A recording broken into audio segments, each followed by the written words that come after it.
1 year, let's go.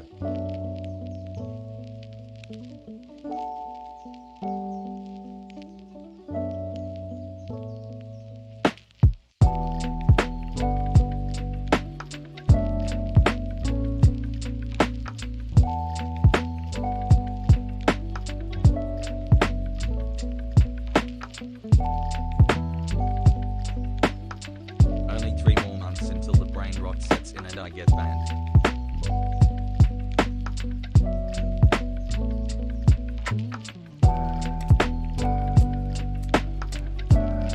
And Hasan, I love you and your work, brother. Keep up the tendies.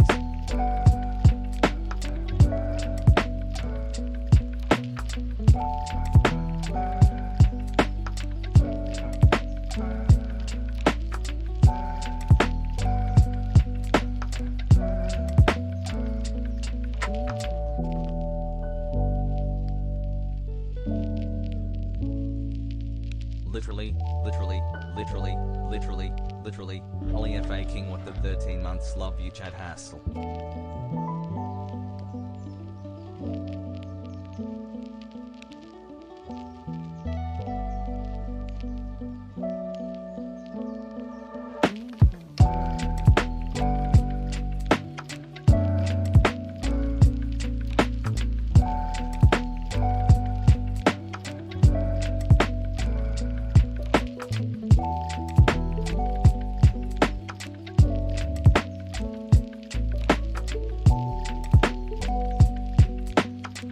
I 3 months loving it.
Wow. Hey Chad, looking cute today, Hassel.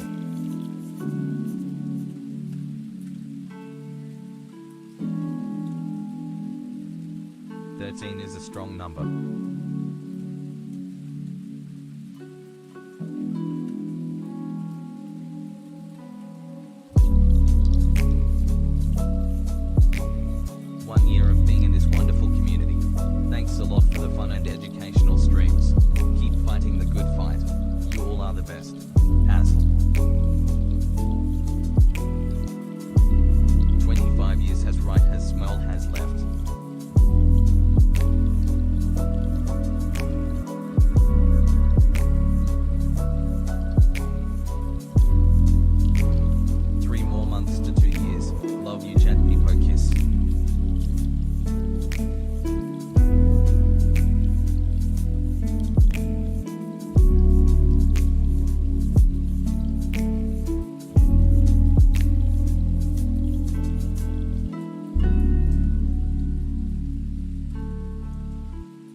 Months, maybe.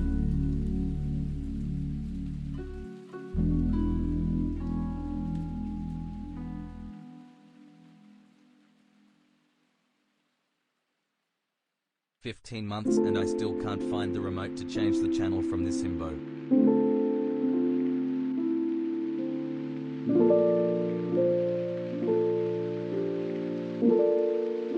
Hey chat.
What's going on, everybody?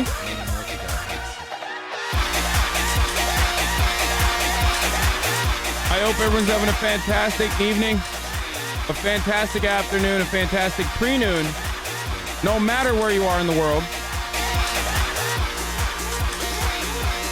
I'm Hasan Piker, and this is the HasanAbi broadcast coming to you live from sunny California, Los Angeles. We are live, folks. We're live and we're live. And I hope all the boys, all the girls, and all the MBs are having a fantastic one, because it's a beautiful day today. You interviewing on the Bang Bros, brother? Yes. That's precisely what's going on. That's it. I'm coming out and I'm gonna fucking say it. I love that chest. Yeah, they're taking photos right now behind me.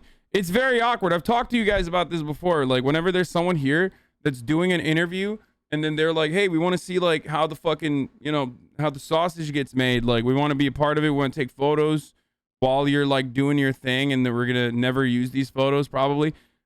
You know, whenever they do that, I'm like, I feel so awkward, but you know, I'm just part of it. So I'm always like, sure, let's do it. Alex Jones was so hot. Oh no, we're gonna talk about that today too. Hey, listen, I hope all the boys, girls, and MBs are having a fantastic one because today is a special day. Now you might be wondering to yourself, like, why is today a special day? I don't understand. Well, it's because it's a day of celebration, as we always do every single Friday. It's Friday, September 17th, 2021, 11:58 a.m. And I'm obviously a little late, as you all already know and are aware of. And the reason why I'm late is because I was doing an interview. Okay. I was doing a little interview thing. And it's still kind of going right now at this point, but 1 year with the best. But that's why I'm late, okay? But why is it a special day today? Well, you know why it's a special day. It's the fucking weekend, baby. Because it's motherfucking Friday. That's right.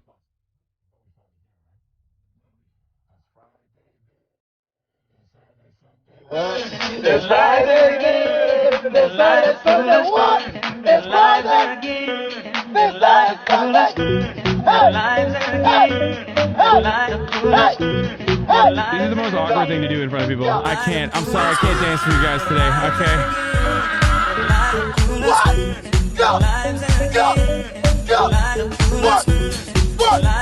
Folks, there's 3 whole adults inside this room right now. I just like 3 adults with families. Okay, 3 whole ass human adult males. Like I was just. That's all you're gonna get.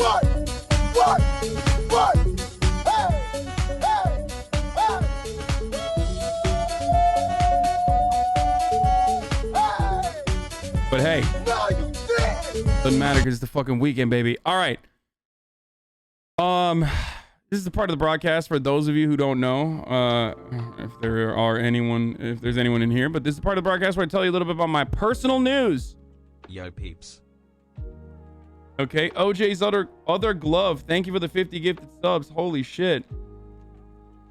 This is a part of the broadcast where I'll tell you a little bit about my personal news. The reason why I'm late, obviously, is because I woke up early this morning. Okay, after Felix left, I was real tired. I ended the broadcast, you know, wanted to have a little bit of time to myself. And what did I do in that time to myself? Absolutely nothing. I'm in a fucking deep content black hole right now. So much so that I legitimately thought about watching fucking wrestling YouTube videos by myself. Okay? Like I literally was like, I think I'm just gonna watch some fucking WWE videos on YouTube, you know, some compies. And I was like, I can't do that. I can't betray you guys.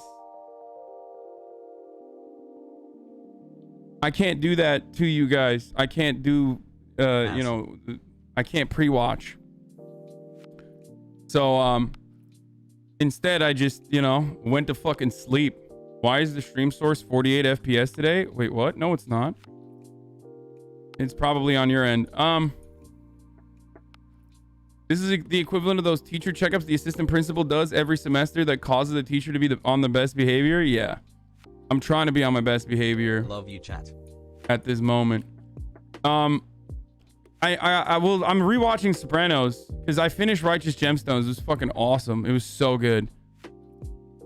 It is 48. Hello, chat. I am the TTS machine. Wait, what? It's 48 FPS? What does that even mean? All of you idiots for is that good or is that bad? Wait, what is that? It's flashing. What the fuck? I didn't change anything. Yeah, that's really weird. It's 1080p 48 from the source. Thanks for 5 months, bro. That's weird. Probably the what?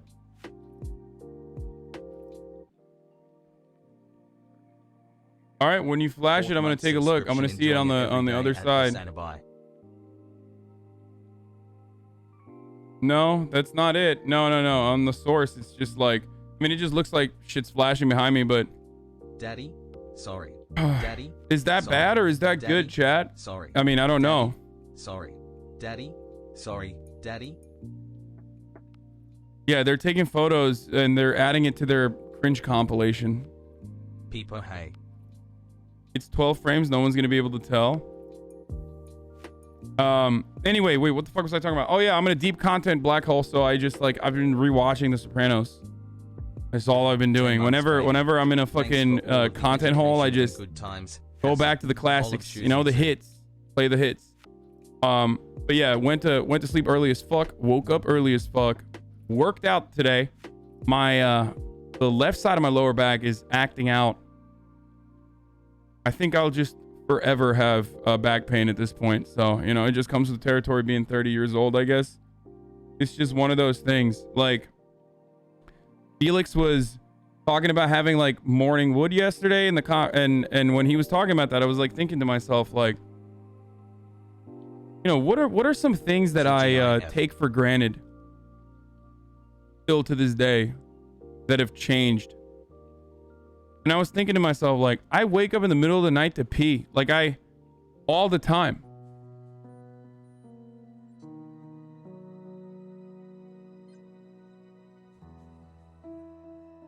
I wake up in the middle of the night to pee all the time. Is that like weird? Is that a weird thing? Like, I don't know. It's just once. Like, I always wake up at like around 2 a.m. and I fucking pee. And I feel like it fucks my sleep schedule up. 12 months went by extremely fast. You know? You drink water before bed? Yeah. And I also drink water in bed. I drink a lot of water in bed. It's Friday, let's go. But it's like clockwork. I always wake up and I always pee. So I'm gonna stop drinking water. I'm gonna stop drinking water late in the night. To see.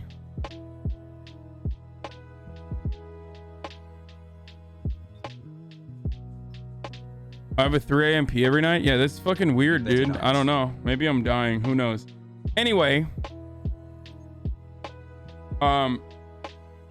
Folks, I'm gonna be honest with you. Like, normally I'm a lot more prepared than this on what kind of topics that I want to talk about. But this morning, I was too busy doing this interview, so I did not prepare. So we're just gonna have a fuck it Friday. Just a random broadcast. We're gonna freestyle, okay? Oh, also, yeah, I did see this though. The U.S. military admitted that their last blunder on their way out of Afghanistan was just murdering, eviscerating an entire family of actually a dude who is just an aid worker. Obviously, we'll get into that in a little bit. But yeah, that's pretty much it for my personal news for the day. You know, I don't really have anything else going on. Stem cell treatment, brother. You need a flight ticket to Panama? No. Thanks for the content, bro. I did see the interview they did with Dan Price about the 70K minimum wage. We watched that yesterday. I'll look into it a little bit further. I know Laura Loomer has COVID. Okay, we'll probably do some hogwash today, and we'll do some fun stuff too. Because we've been going fucking heavy on the news nonstop this entire week. OAN worse than you thought. Corporate casket. This is a video about how horrible OAN is. There's this like hashtag where's Gabby thing going on. I have no idea what that is. Is it like a hiker? We'll look into that as well. The Gabby Petito. Why is Fox News focusing on that? Like, is it like a culture war thing? I don't know what that is. But yeah, California got rid of single family zoning. Yes, that's true. It's over. It's done. They are already coming in with bulldozers, dude. They're fucking breaking down. They're gonna break my house down, dude, and they're forcing my house to be a HUS POC. They're gonna force my $7 gajillion mega mansion to turn into an apartment complex. It's over. That's how it works in California. SB 10 and SB 9. As soon as it passes, it's a wrap. It's over. They literally come in because they're communists, obviously. You know, they come in with the vanguard with weapons, and they force every house, every mega mansion to turn into big luxury high rises. It's done.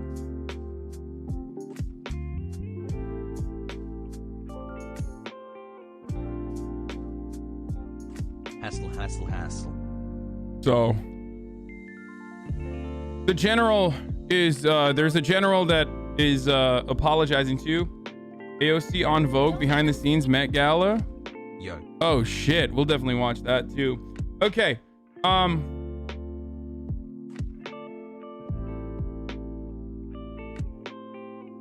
guess the Gabby Petito thing is like huge news. Protesters outside of Brian Laundrie's chant, "Where's Gabby?" Okay, we'll look at that in a little bit. We'll look at all that in a little bit. I'll just blast off. I'll just tweet that I'm live. Yo, go see the new Nick Cage movie. Prisoners of the Ghost Land is fucking wild, dude. But no one cares about your dumb house. Stop bringing it up. I was joking. I was making a joke about SB 9 and 10 ending single family zoning in California officially as of yesterday. It's kind of a big deal for Michelle, it's kind of a big deal for California. Like, it'll open up a lot of housing, hopefully. And we'll see if it actually makes housing more affordable. I doubt it, but who knows? WaPo has. Have you watched any wife swap episodes in the early 2000s? They're pretty interesting, especially the ones with conservative and liberal families. Yes. We used to watch wife swap all the time. It's a profoundly important cultural artifact that greatly shows America and American attitudes trapped in this time capsule. Can't wait for the child. It's incredible in every way, shape, and form. It's a certified HasanAbi classic. I haven't seen the veteran one though. Like, people always say watch the wife swap veteran one. I don't think we've watched that. I would be down to watch that for sure. Anyway, we'll watch the Joe Rogan, Dave Rubin video. Like, there was a lot of shit that we didn't get to yesterday that we'll get to. Okay, we'll do all of that today. We'll get back to the fake Prince Harry stuff too. Don't worry, there's a lot going on. Okay. But before we get to all this other shit, let me just tweet out that I'm live, and you can blast it off to your friends and family if you want. Okay. Hold on. Well, you say you're in a content black hole? I have an enemy just for you. It has 1,000 episodes and is called One Piece.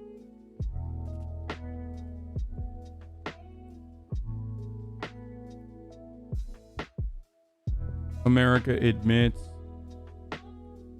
murdering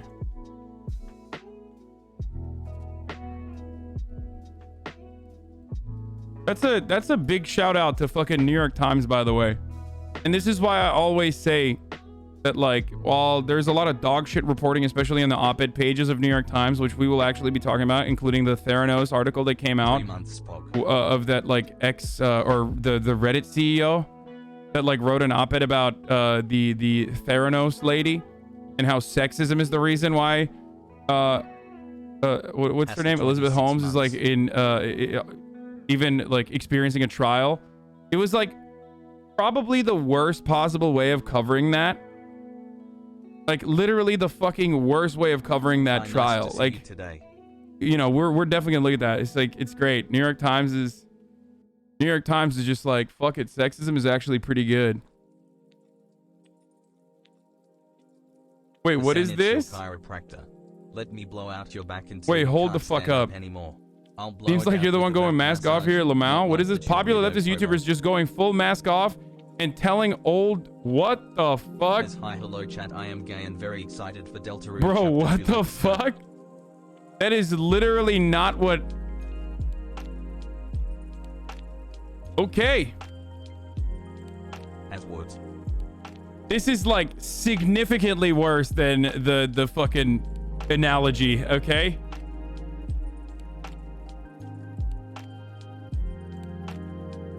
It's been 27 months and I still haven't gotten banned for a garbage take.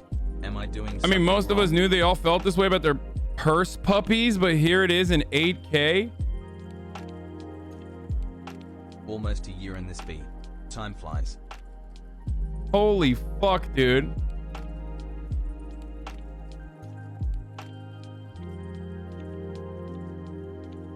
I wonder if wait, what was he saying? Keep digging, like as in he thinks like, what is that a slavery analogy or something? Like, what the fuck?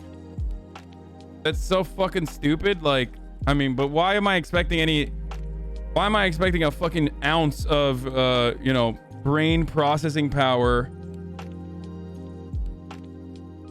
from Where'd you get your shirt, Habibi?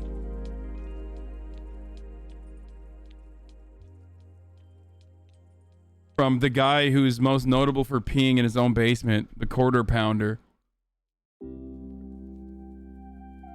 I know what fucking keep digging means, chatters. I know that Bosch saying like keep digging the hole that you dug yourself in. I know what that means. I'm trying to understand what fucking quarter pounder was trying to say. I don't know why. The guy who recorded the Tesla crash answered why he deleted the thread. The family asked, I also regularly delete my tweets, just check to Internet Archive or something. Don't worry, I have the footage and the feds know I have it. Yeah, this is Ian. Ian is a community member. Good boy, intent on following the rules, formerly sniff my piss. Or no, not Ian. Well, I guess this guy is also a community member, but like the guy that recorded the Tesla video is like, I don't know if he's in here right now, but I think the person asked, the family asked them, which is why I deleted my tweet about it too.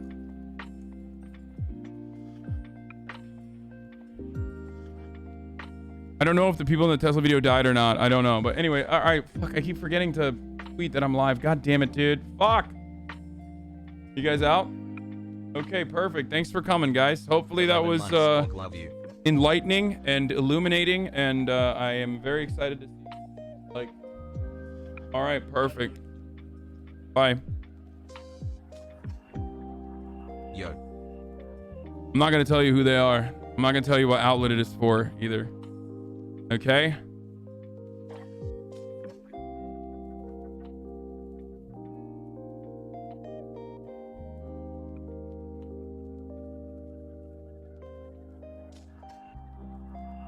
The American government admits murdering an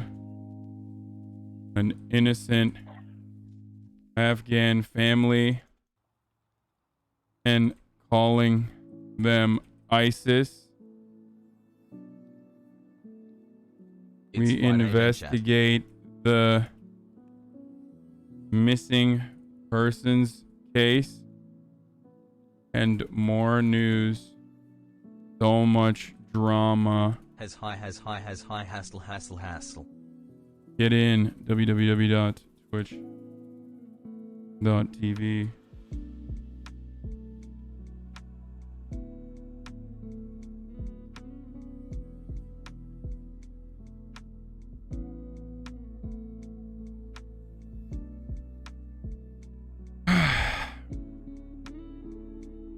The Tesla story I was talking about is a Tesla, not an autopilot. It's not a Tesla autopilot crash. It's the...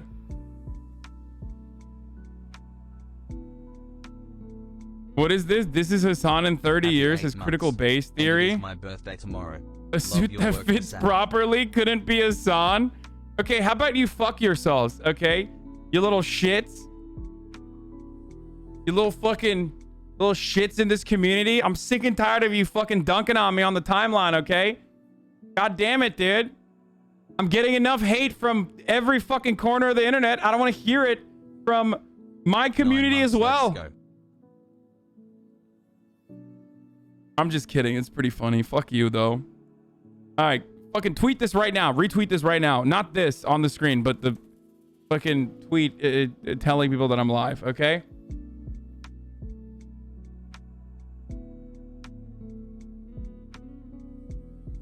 Yeah, the reporters left so I can fucking say whatever I want. I hate you guys.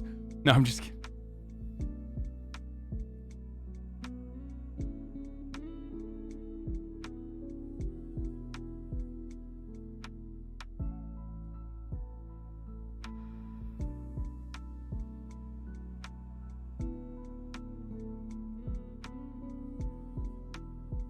All right, we're fucking alone now, dude. Wow, I'm growing up.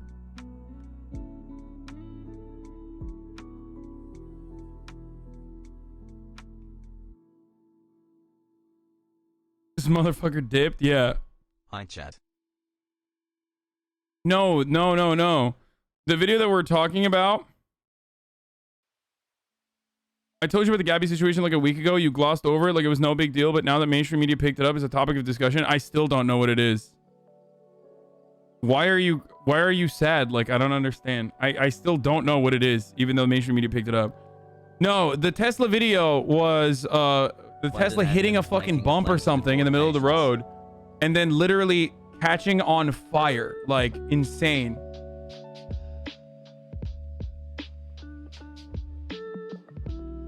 Yeah, and I don't know if the people in the car were, if the car survived or not, but it looked like they might not have survived, actually.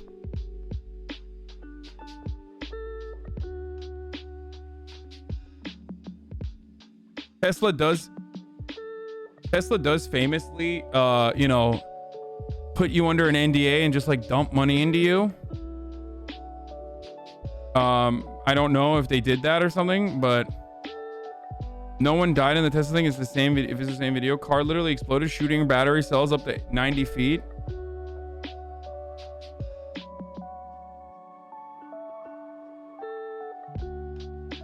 "5 months as a radicalized socialist. Let's go." No, Jeremy Clarkson was right. For later, best comprehensive video about the Gabby Petito situation that will get you mostly caught up from one of the best true crime channels on YouTube. I feel weird looking at a true crime channel though when it's like an ongoing and active situation, you know what I mean? Anyway, remember when I covered the fucking drone strike? Let's go, Hassel. The last drone strike that the United States conducted before they fucking left Afghanistan in the aftermath of the ISIS-K bombing that happened at Kabul airport. And even before I knew that there were casualties that were like children. They killed like 7 children. I was reporting on it, and no one in the fucking media was like, for some weird reason, talking about the child casualties. I thought it was rather strange. Let's go 1 year. And then the New York Times did a brilliant piece of investigative reporting, and found out that no, the fucking main guy that they killed, the one guy that they killed, the one adult that they killed, turns out, not surprisingly, is not even a fucking ISIS member. How many of these attacks that have occurred in, how many of these drone strikes that Obama and Donald Trump engaged in Afghanistan and Iraq actually led to just random civilians being collateral damage? How many? So many of them. The answer is nearly all of them. So many of them, for the record. There aren't that many terrorists. There are that many fucking civilians. So just remember that. The conservative estimation is 72,000 civilians died over the course in Afghanistan alone. 72,000 civilians died in Afghanistan alone. Yeah. And he wasn't a fucking ISIS member. And he was just simply a humanitarian aid worker. Like, he was literally an aid worker. He did not have bombs in his fucking car. There was no secondary explosion. They lied about everything. And now they're forced to admit it because of the actual good news reporting.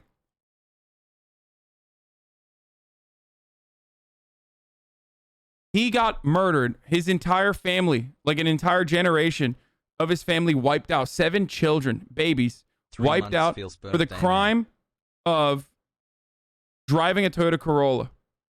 That's false. Where are you getting that information? That's flat out not true. What information?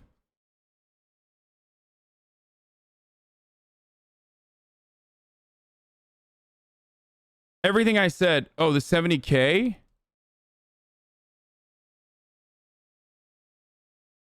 Big champ.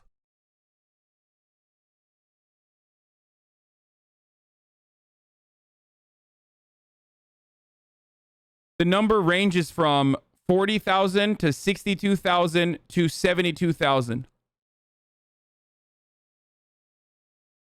They say 47, but I've seen literally everything from 40,000 to 60,000 to 72,000.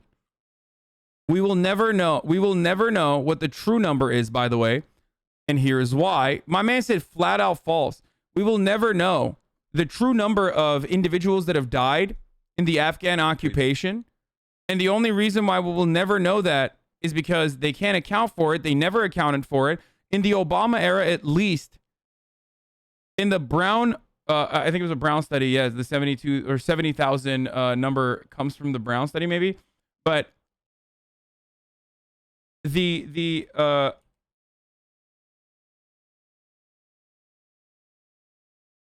8 months. Only one more. Yeah, month here it until the is. dreaded Here it is. 9-month Here it is. sub. The Afghanistan war death toll. Okay. Anyway, it doesn't matter. Listen. Wow, what a huge difference. Yeah, I know. The reason why Hasan, we paid the for your reason house yet to say I why hate we will you, never chat. know what the Insane. actual number Yes, is Hasan. because Hyper while the go. Obama administration like at least reported the conservative estimations, okay, at least the Obama administration reported the conservative estimations, the Trump administration completely stopped it. Like they literally had no transparency on civilian casualties of drone strikes. And by the way, these are the correctly classified as non-insurgent, non-combatant civilians. So just remember that when we talk about like 5 how many months, fucking, 0 bands. you know, terrorists Let's go. that they killed, 51,000 Taliban and other opposition fighters, ridiculous. Okay? Re-fucking-diculous. 1 month until new Twitch, baby. Better But here are the key findings from the Brown report. As of April 2021, more than 71,000 Afghan and Pakistani civilians have been estimated to have died as a direct result of the Afghan occupation. 5 months to Dono F, yeah. Sorry, I was off by 1,000, chat. Hey, chatter, are you happy? Is that okay? Do you find this qualification to be apt? Almost a year. And once again, we don't know. We don't actually fucking know.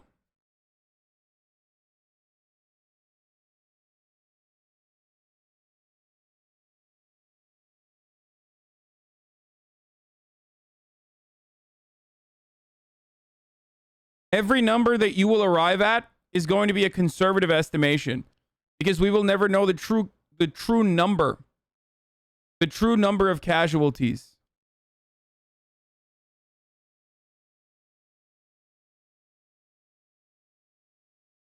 And the only time that the Obama administration ever apologized is when they accidentally killed, I mean, they apologized when they bombed Kunduz, a hospital, a Doctors Without Borders hospital, and they apologized when an Italian man and a French man died. And that's it. We didn't hear 71,000 apologies from the Obama and Trump administration. Okay? And the Bush administration. We did not hear that. Because they don't give a fuck. The American government is careless when it comes to its own citizens on U.S. soil. Think about the way that the American government and the American police force treats its own citizens, especially when they're poor or especially when they're black or brown.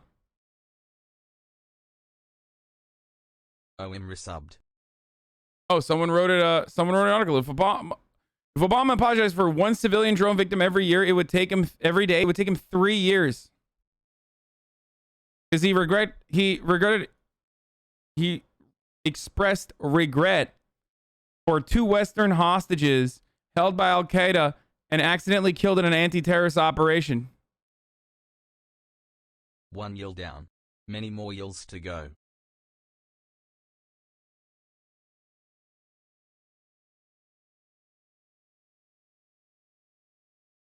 Are civilian deaths from the U.S. carelessness or intentional? Bit of column A, bit column B, my friend. Bit column A, bit column B. It's both. They don't care, but that carelessness is kind of intentional. It's terrorism. What America does, what the American government does with respect to their foreign imperialist attitude and their strategy is terrorism. And it's very successful. Do you understand? It's a very successful form of terrorism because no one considers it terrorism unless you're literally like a fucking Afghan civilian, but you have no voice. You're nothing on the planet. Western media only uses you as a mouthpiece when you say stuff like, I don't want to be fucking oppressed by the Taliban. And then they forget about it immediately afterwards. Okay?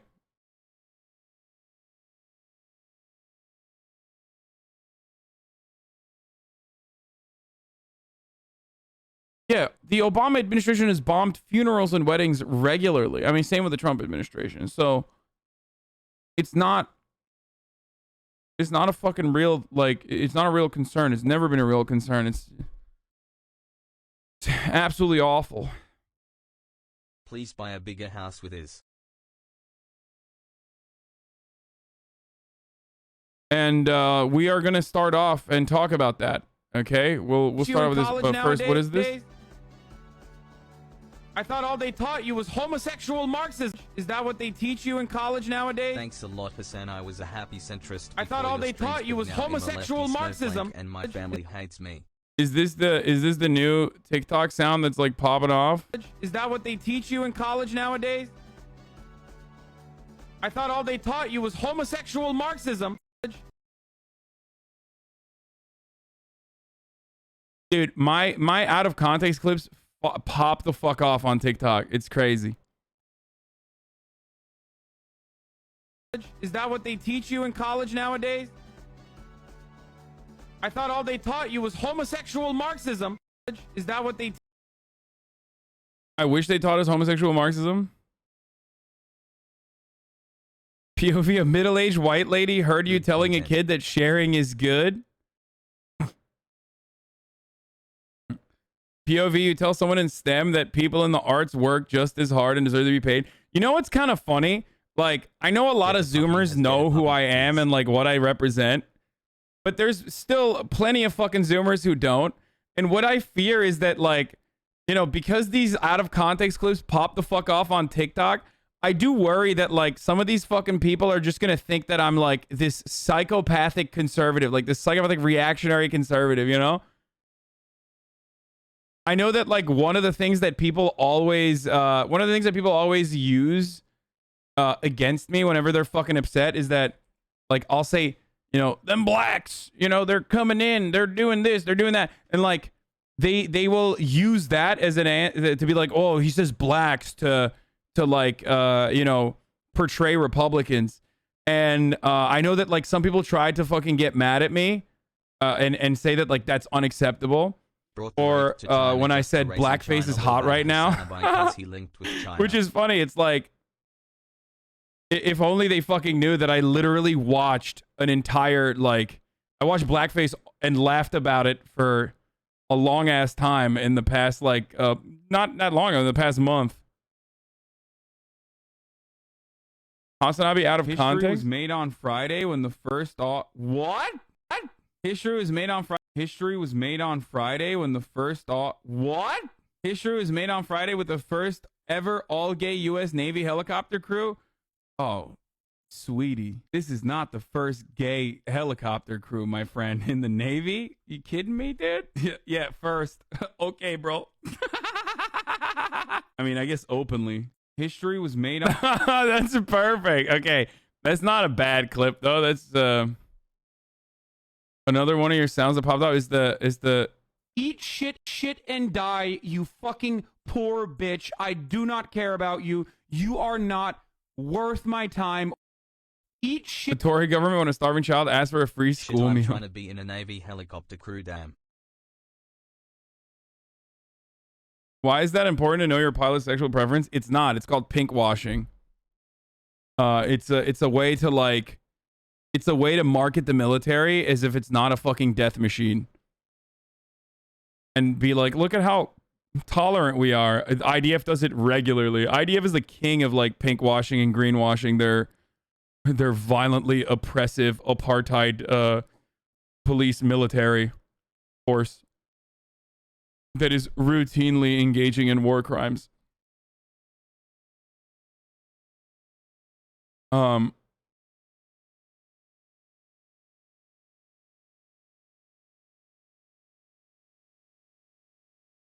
Libertarians are becoming barbs now. Help. They're actually buying her music. Bought some Nicki Minaj songs tonight. Not many with non-explicit versions, but gotta show support. Is that what we're doing? I'm going to buy her entire catalog. Dan, taxation is theft. Berman. Dan for Texas. Can't go a day without being casually anti-Semitic. Says Mitch website. What's up, dude? Are you in here? Do you want to get the smoke, dude? Huh? Is that why? Look at this. Let me look at this. 9-month subscriber, of course. Dude, your AC is actually incredibly annoying. Think of your viewer experience if you're an entertainer. So black people should be killed by the cops because that's just how it is. So your argument is that's just how it goes. Why are you hiding the fact that your house is 4 million? Why do you ask people not to pry in your medical life and then you broadcast it? Which is it? This motherfucker has only said like dog shit in the chat. Like he only comes in here, 9-month subscriber, only comes in here just to be fucking annoying. Just you know what? I'm not even going to give it to you. I'm not going to fucking give you what you want. I'm not going to ban you, bitch. Okay? That postpartum depression. Yeah, literally, dude. Anyway.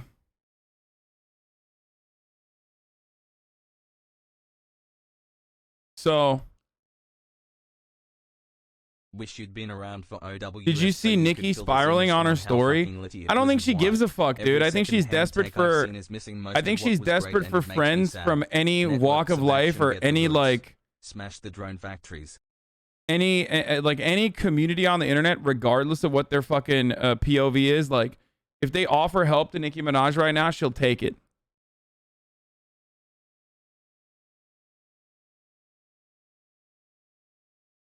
So that's where she's at now. Is his viewers low because he's canceling? Is his viewers low because he's getting canceled for being racist? Fuck, no. I just started streaming, man. Fucking chill. Absolutely zero people are like, yummy. Absolutely zero people are like, dude, this guy's fucking racist. We're canceling him. Like, you might be a fucking delusional barb who thinks that, or you might be like a part of Black Twitter that saw that and probably like don't know who the fuck I am, and you never watched me and you think that. But like, people that watch me are not going to be like, oh my god, he's so racist. That's psychotic.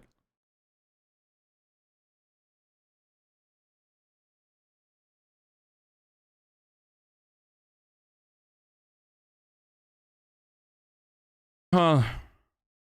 Yeah, I did see the Minnesota reaching pouches. I already fucking literally, I posted this on my Instagram, but our troopers, along with several law enforcement agencies across the state, want to make it easier for drivers to store information and for law enforcement to see when motorists are reaching for documents. It's like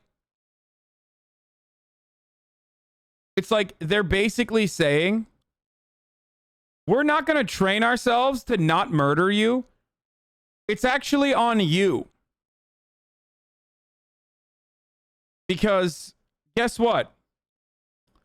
You think we'll like, learn de-escalation?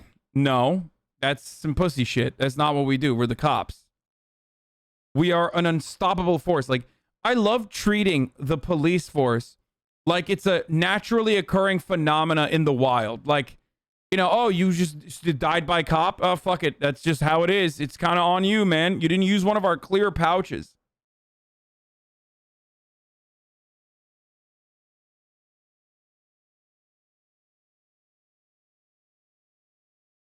Insanity. What is this? Ban him, please?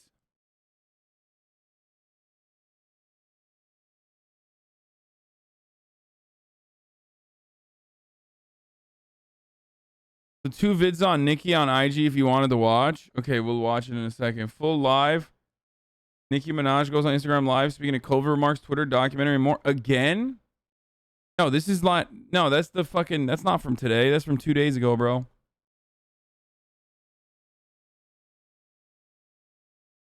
Is this old news by now? I didn't even talk about this, but I know. I forgot to talk about this. There were so many other stories to cover, but we'll talk about that too. So, First of all, you bet your fucking ass they're still gonna murder someone even if they're reaching for just this. Secondly,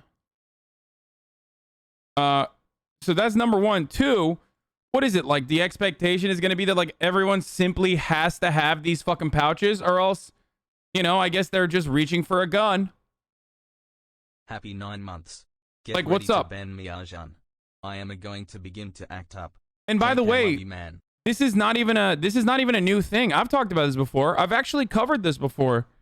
There are similar, like, defensive driving. You know how there's like defensive driving courses? There are courses specifically for black folk where they teach you to put your hands through the fucking steering wheel when a cop stops you. Like, what to do when a cop stops you. Like, defensive, I forget what they're called, but it's like, you know, how to deal with a police officer, like, you know, without getting murdered. Like, that's basically the course. And you already know this, but like, if you're black, you already know this. Like, your parents probably had a conversation with you about this, regardless of like what to do when you're a black person being pulled over by the cops. But on top of that, there are like prevention courses that cops fucking teach. Okay? Yeah. And it's like, it's insane to me that like cops are like, yeah, we're aware. We're just going to fucking murder you. Sorry. So here, just do, you know, do this like the course to make sure that like we don't execute you because we get fucking scared.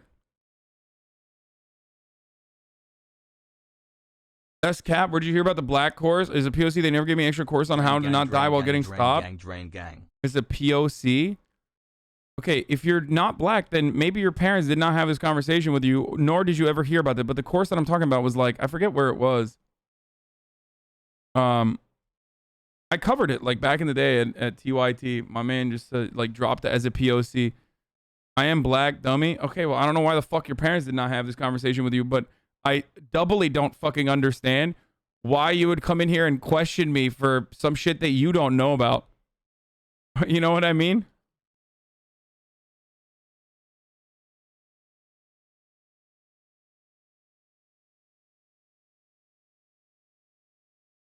Here, well, let's find it.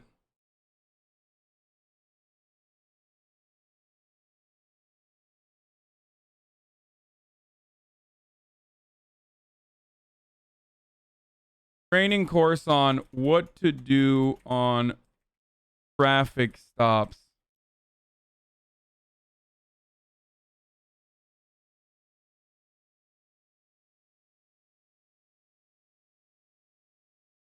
What is this? Is this it? Hold on. I don't know if this is the correct one. Instructing African American drivers on how to survive police traffic stops. This is just the National Black Caucus of State Legislators. This isn't it.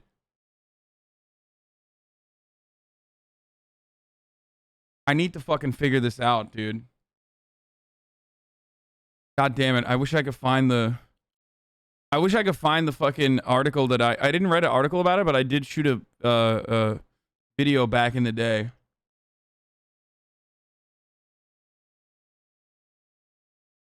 But the point is, how is this different than a race car?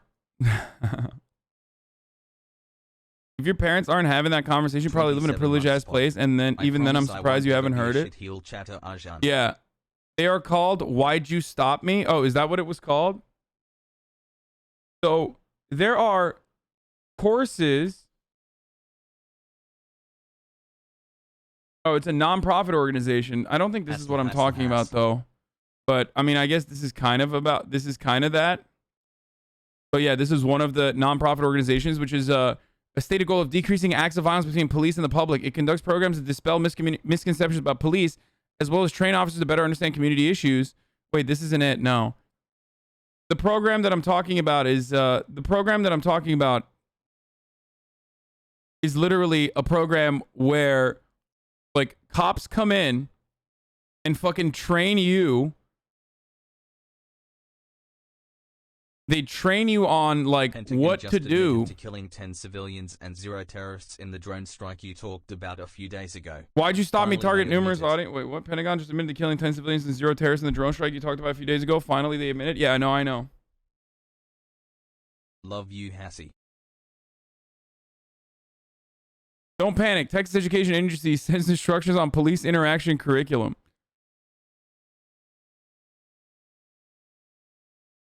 Happy anniversary. The Education Good Act work. passed during the 85th legislature. Okay, please go faster because I am running late. I will not. I'm going as fast as.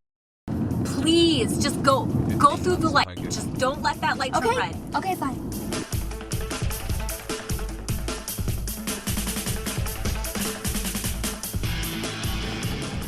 I think we're getting pulled over. What? Are you serious? Yes. Oh no! Obviously, if I go over the speed limit, we're gonna get pulled over.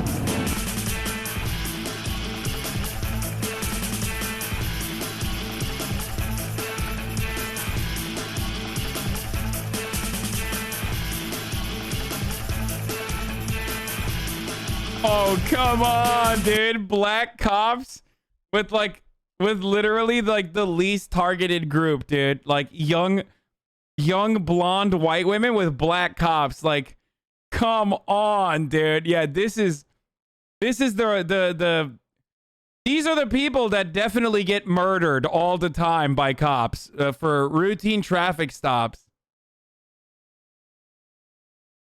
What the fuck is this, bro? Are you kidding me?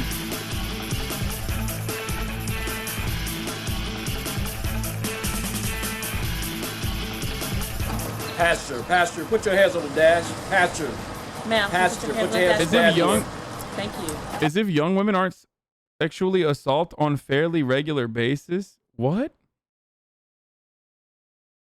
That's what your takeaway is from this? What the fuck? You know who this program is dedicated to. It's the exact opposite role reversal. But they specifically chose black cops and chose, like young white girls that are being pulled over.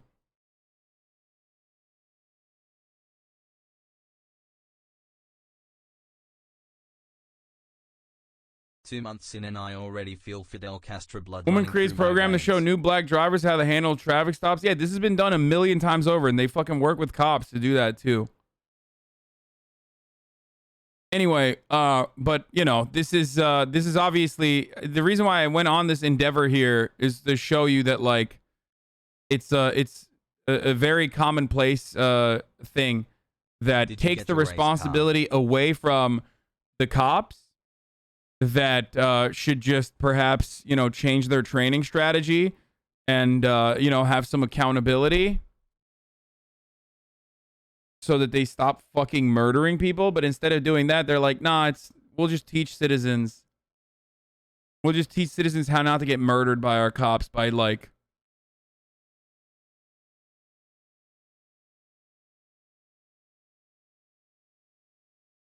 yeah, just like recycling and corporations, it's our job to do all the work, not theirs. Exactly. Like, take it easy on these fucking corpos, man. Take it easy on these corporations. You guys are being fucking meanies. You're being a big meanie bobini, and I don't like it. Like, corporations are doing their best. Cops are doing their fucking best. Like, what you're supposed to do is take some goddamn responsibility and not get murdered. Cops can't control themselves. They have these urges. They have to murder. They have to murder you on a fucking regular traffic stop because they believe you did not use your turn signal. I mean, come on. They have all of these fucking guns and shit. They have to use them. Come on, guys. Can we just let cops get a couple murders in? Oh, God. 2 months. That kind of You thing. should look up So- News Now South Carolina. Guy's a police auditor. So basically, this is, this is fucking gross. But it is what it is. Cops have a quota of murders they need to meet. Yeah, I mean, I don't understand why people are making a big deal out of this. Come on, we got to do population control, guys. Chill. Speaking of cops, though, while we're on the fucking Blue Lives Matter tip, yeet. This child was lost. So this is the National Fraternal Order of Police. It's part one of the fucking story. I just want to show you, you know, on our ACAB series, back to some ACAB shit. Lord forgive me, I'm on my ACAB tip. This child was lost during the violent riots in Philadelphia. Violent riots, boys. You know, the violent riots in Philadelphia. Those violent black folk that were rioting in Philadelphia. Wandering around barefoot in an area that was experiencing complete lawlessness. By the way, they're not fucking talking about when, you know, when the birds win, okay? They're not talking about the violent riots during the Eagles. They're talking about BLM riots, BLM protests. Okay?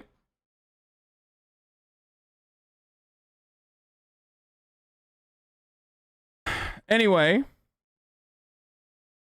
the only thing this Philadelphia police officer cared about in that moment was protecting this child. We are not your enemy. We are the thin blue line, and we are the only thing standing between order and anarchy. That's crazy, man. Oh shit, the city of Philadelphia will pay $2 million to a black woman who was pulled from a car, beaten by officers, and had her toddler used for social media fodder by the police union, officials say. What? That's crazy. We at Mincy Fitz Ross are proud to speak on behalf of our clients in this horrific incident, and we're not done yet. Yeah, they want they got their client $2 million, largest in Philadelphia history, after the Philadelphia cops attacked and beat a healthcare worker mom, stole her 2-year-old deaf son from the car, and then fucking posted about it on social media. That's right. I will never forget what those officers did to us that night. It was October 27, 2020. In this cell phone video, you see Philadelphia police officers smash the windows of Rakia Young's car. The officers then violently yanked Ms. Young and her nephew from the vehicle and physically beat her and him in the street, causing significant injuries. Ms. Young's son was also pulled from the vehicle by the Philadelphia police officers and taken away from his mother. What happened to her was unconscious. Shit's in fucking 4K too. Like, I'm sorry, but did you stand for a moment and consider that she was, you know, she was just being Antifa? You know, if you guys say healthcare, well, Antifa has healthcare too. She was probably violently trying to give medicine to the people. She was tactically driving over to the protest riot zone to give other violent Antifa BLM terrorists the aggressive health care. I don't know if you guys noticed this, but the car was black. Very threatening presence at 0900. One of my officers decided to give an ocular pat down to what you see right here is a black vehicle, very threatening vehicle. We had to do what we had to do. Please don't let a few bad apples, which is the entirety of the fucking police force, as you can see right here, ruin the good nature of our police force. When we kidnapped this baby tactically from the back of the car after beating the shit out of the fucking mom, we decided, you know, it's time to do a good social media post. You got to know. Damn.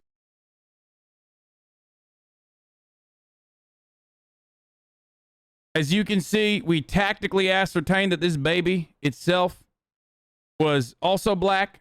Important to note here, the baby was black. And not only that, but was wearing camouflage. This is known as the garb of BLM Antifa terrorists. So we had to separate the baby, a child soldier, if you will, from the parent.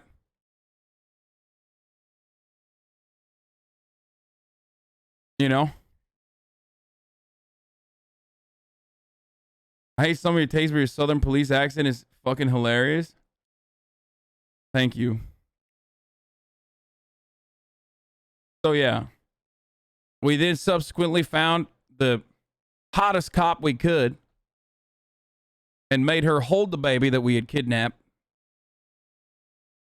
As you can see, I'm saying baby because it's the common vernacular, but you know, that was a 7-year-old adult man. I forgot to mention that it's, there's no such thing as like black kids. There are only 14-year-old adults and 7-year-old men in the eyes of cops too. It's so disgusting, dude. I don't know what else to fucking say about this. It's just like so awful and should never gross. happen to any citizen in the city, and officers involved were being disciplined, and we had to pay up for what it is that happened to her. The city will pay $2 million to settle any claims. Philadelphia police tell us 2 officers were fired. Folks, we can't defund the police because, a lot of that budget goes to when they do shit like this, okay? When people are fortunate enough to be able to fight back through the legal system, where are those settlements? Where do you think your tax dollars are going? They're going to the settlements.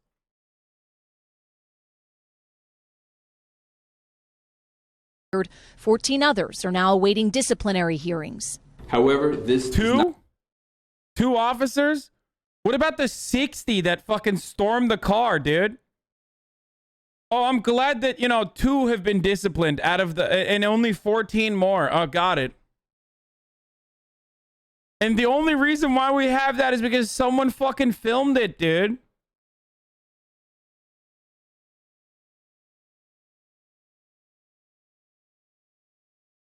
Those were the bad apples?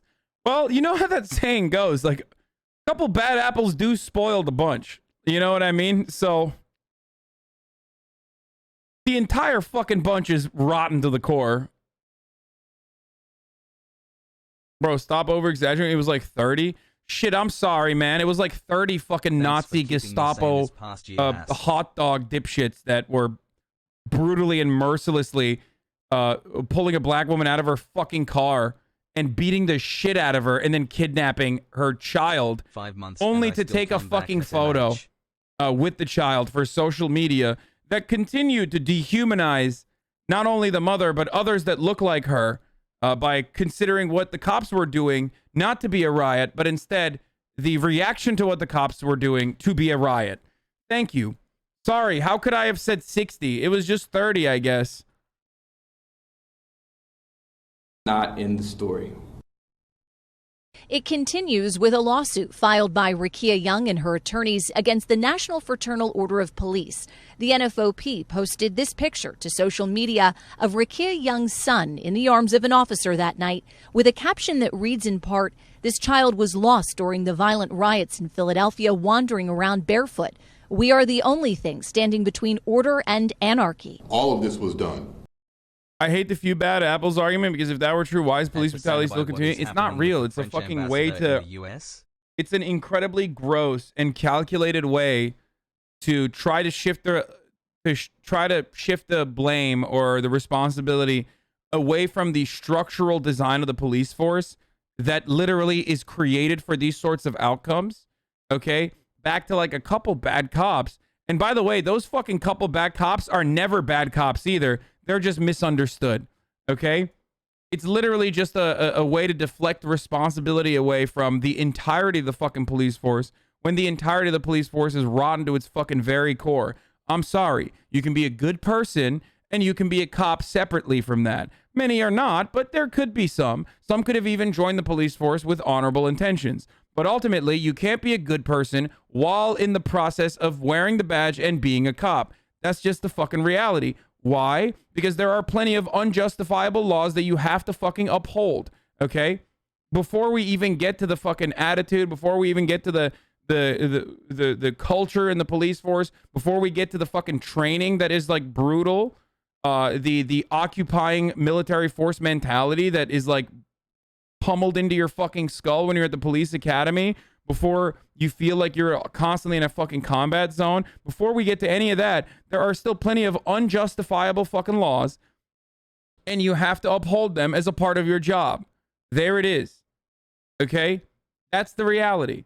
And that's precisely why people say ACAP, because you can be a good person otherwise, okay?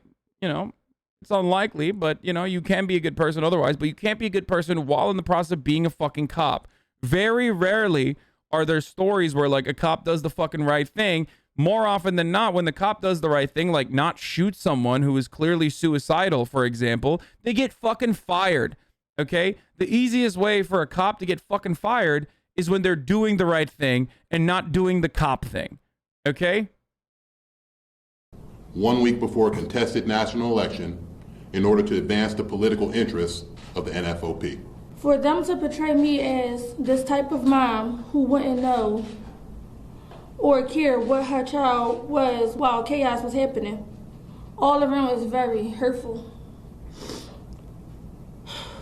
As for the officers involved, Rakia Young and her attorneys want the district attorney to prosecute them. What kind of charges do you want the district attorney? He will.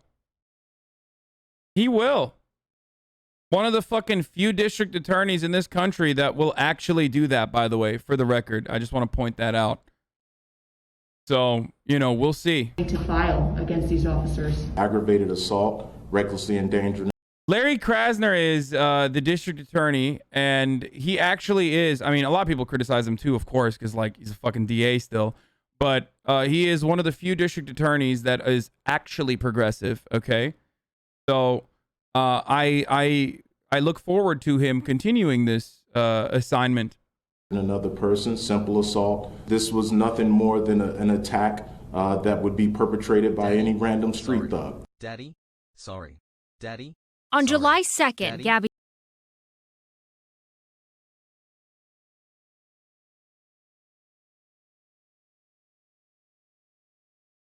Can you touch on the only thing between order and anarchy bit is if the whole thing between sanity and madness is though people have zero goodwill?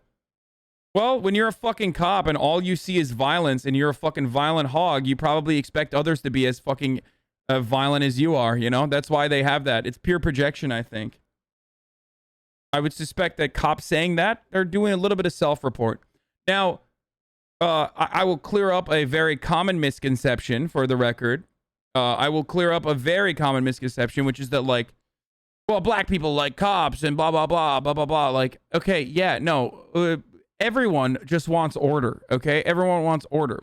But the presence of cops in a lot of black neighborhoods and in a lot of brown neighborhoods, unfortunately, is a presence of disorder and lawlessness, okay?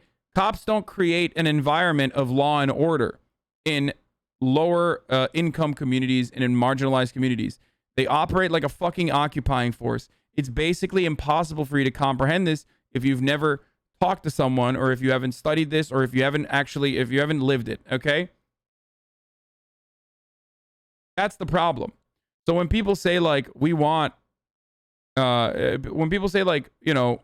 want fucking reform in the police force, we want to defund the police so we can fund the actual problems that create crime. We want to defund the police so we can actually fund social safety nets and also social workers and programs that actually help in a non-violent way and respond in a non-violent way. That's what they're talking about. They're talking about like, please let us have a unit that also creates a presence of law and order in our communities as well, rather than the fucking opposite. Okay? It's such a bummer. You are a virulent racist. You do such amazing advocacy against the oppressors and for the community. Yeah, it's just because it's so I can sneak my racism later down the line. That's why I do it.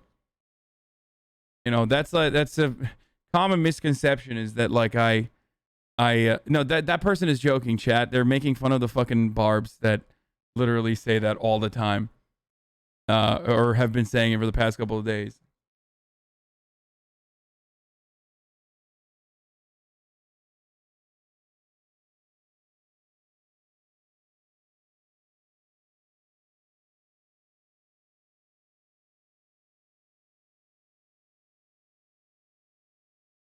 Yeah, I was going to say, I have a relative in Philly PD, and he hates Krasner, which is pretty great when talking about a DA. Exactly. Let me tell you something. Let me tell you something, folks. If fucking cops despise your DA, that's a good DA.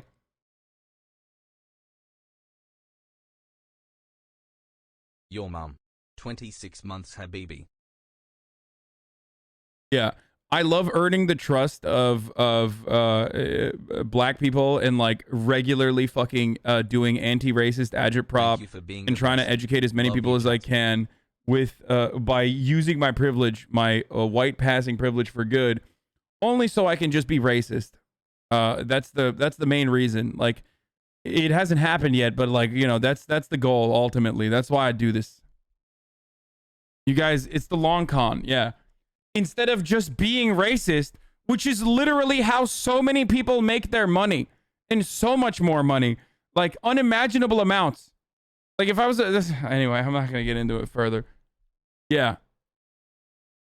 It turns out you could be a fucking white supremacist, and as long as you say like I rock with Nicki Minaj, like the fucking free thinkers in the Barb community will you know rock with you.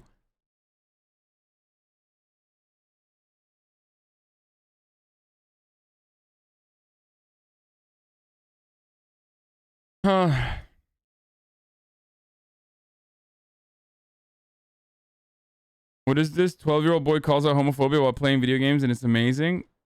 No way. I know, but she's gay and you blatantly said you don't support LGBT or you don't support gay people. Oh, so you don't support LGBTQ. You realize LGBTQ is a Damn, that's a young HasanAbi head in the wild, boys. That's it. It's one of you guys. This has to be fake. Yeah, I don't know. Like 12-year-old white kid fucking defending LGBT. Surprised he didn't say LG. Yeah, he's not an Aiden Ross. He's not an Aiden Ross fan. only gay. You know, it's lesbian, trans. Hassle. If you're trans, that doesn't mean you're still gay. So you're saying if you're trans, you're basically just still a guy? No!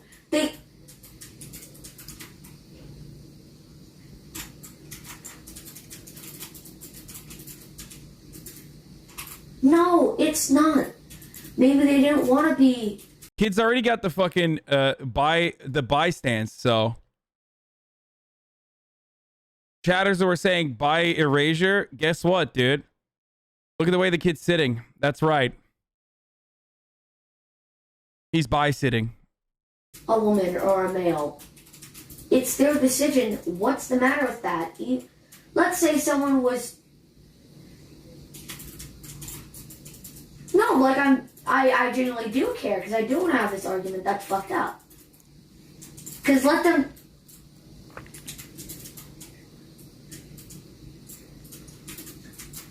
So you don't like them. Like, if someone was gay, you'd stop being friends with them?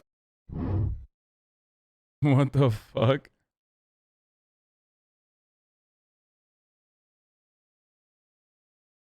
This can't be a real video. He never said the N-word, so I don't understand. I don't understand how this works. I'm just kidding. You're like me. Okay. There's a new CIA recruitment video that's apparently devious. The real devious lick is when the CIA does recruitment videos. But the real devious lick is the top of the hour ad break. You know, that's a bad segue, but what are you going to do? We're going to work with that. Because at the top of the hour, every hour, there's a 60-second ad break. Okay? 10 months. And if you'd like to no longer see the ads, if you want an ad-free broadcasting experience, all you need to do is subscribe, right? And you can subscribe for $5 or you can subscribe for free with the Twitch Prime. Sorry, $4 because it's 20% off September. Video currently unavailable. Chatter who sent me their own fucking TikTok video. 2 months. Pissed off by Okay, how long you can yesterday use a defending Twitch Prime that's COVID free. relief. You can use an ad block or a VPN, but Twitch Prime is free if you have an Amazon Prime account that you stole from someone or your own, and you connected it to your Twitch. Here's the woman ad break now, and I gotta pee. You want to use your foreign language skills for something meaningful, something bigger than yourself. The CIA is the perfect place to make this happen. Here, your talents make it possible for us to safeguard the national security of America through the collection and production of critical foreign intelligence for the president and senior policymakers. When I come to work each day, I know that I'm contributing to a mission greater than myself. Я говорю по-русски. 나는 한국말 할 수 있습니다. أنا أتكلم العربية. So, if you have a strong foreign language fluency, you might be wondering, where do I fit in at the CIA? You could systematically collect and evaluate foreign media and publications for open source intelligence as an open source collection officer. Another great fit would be a foreign language instructor, where you would help CIA officers learn the foreign language skills and cross-cultural awareness they need to effectively conduct clandestine operations while living abroad. You could also be a targeting analyst. In this role, you would be producing a range of sophisticated targeting intelligence products, as well as analytic support for U.S. policymakers, senior military officials, and law enforcement agencies for various threats to U.S. national security. Or you could serve in the Directorate of Operations, where you could help with the clandestine collection and dissemination of intelligence from human sources. This means you would be directly involved with some of the most sensitive work this nation performs. DO language officers produce high-quality, accurate, and timely translations, interpretations, and other language-related support, as well as cultural expertise to clandestine operations. No matter what professional path you choose, a career in the CIA will give you a unique role in keeping not only the United States, but the world safer. You have a lot of career choices in the CIA. Now, the only question is, where do you want to serve?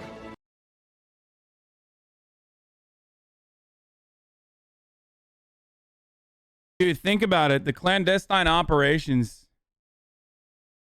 I mean, they're the world police, baby. They're just. Have you ever fantasized about arming and educating some of the most violent militias who will go out and do untold amounts of horrific war crimes? Do you speak Spanish? Well, the CIA is the place for you. That's right. Have you ever thought about translating the Quran to unique languages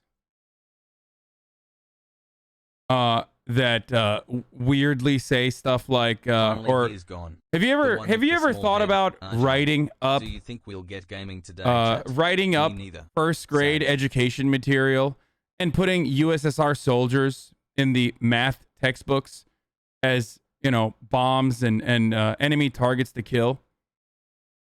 Would you like to take your would you like to take your knowledge of the Dari, Pashtun, Farsi, and numerous other languages to start making textbooks that will be utilized inside of Pakistani madrasas?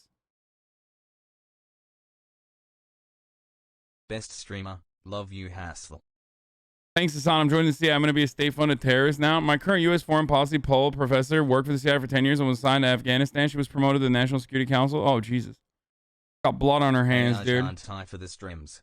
Illy big boy, Bubba, love you, Bubba, big boy. Perspective. Natural immunity to COVID is powerful. Policymakers seem to be afraid. What?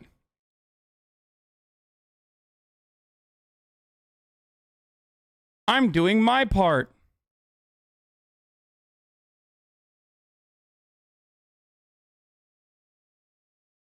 Basically teaching people not from America to use their native language for America to use against them. Oh, yeah. I mean, 2-month boggers. I mean, that's like, that is what the CIA uses their interpreters for. Like, this is not even what I was talking about is very specific. The CIA regularly translated Qurans, like some of the first Qurans that were ever translated to, I guess, Pashtun, is that or Dari, is it Dari? Like some of the first Qurans that were ever translated were translated at the direction of the CIA to be used inside of the Wahhabist madrasas in Pakistan. Okay, so that's one, and two, Pashto, yeah, and two, the CIA literally wrote textbooks to be used inside of those madrasas that featured like fucking Russian soldiers and bombs and like Russian helicopters as like enemy combatants. And that's how they learned fucking math and shit. Let's go.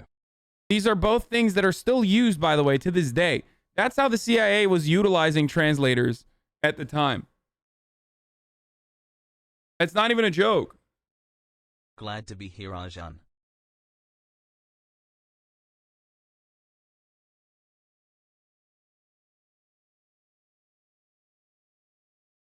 Can you name something that the CIA has done that's bad? Seems like you're grasping at straws. Yeah.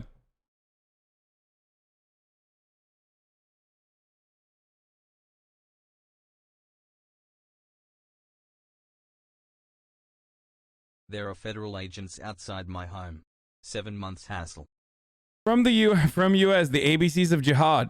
In the twilight of the Cold War, the United States spent millions of dollars to supply Afghan schoolchildren with textbooks filled with violent images and militant Islamic teachings, part of the covert attempts to spur resistance to the Soviet occupation.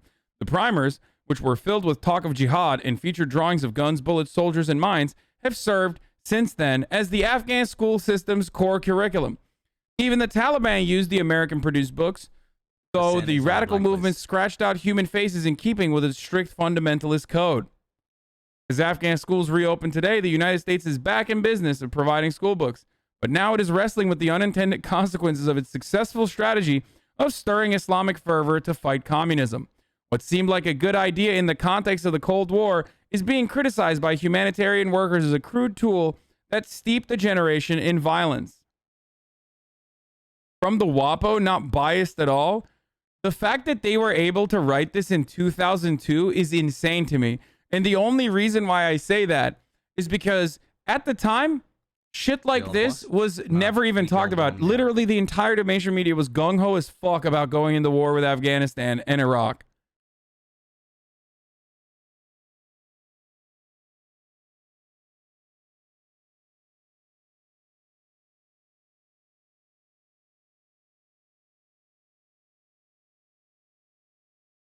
If anything, it's literally the opposite of biased. It's like this is the least biased piece of reporting I've seen from that era.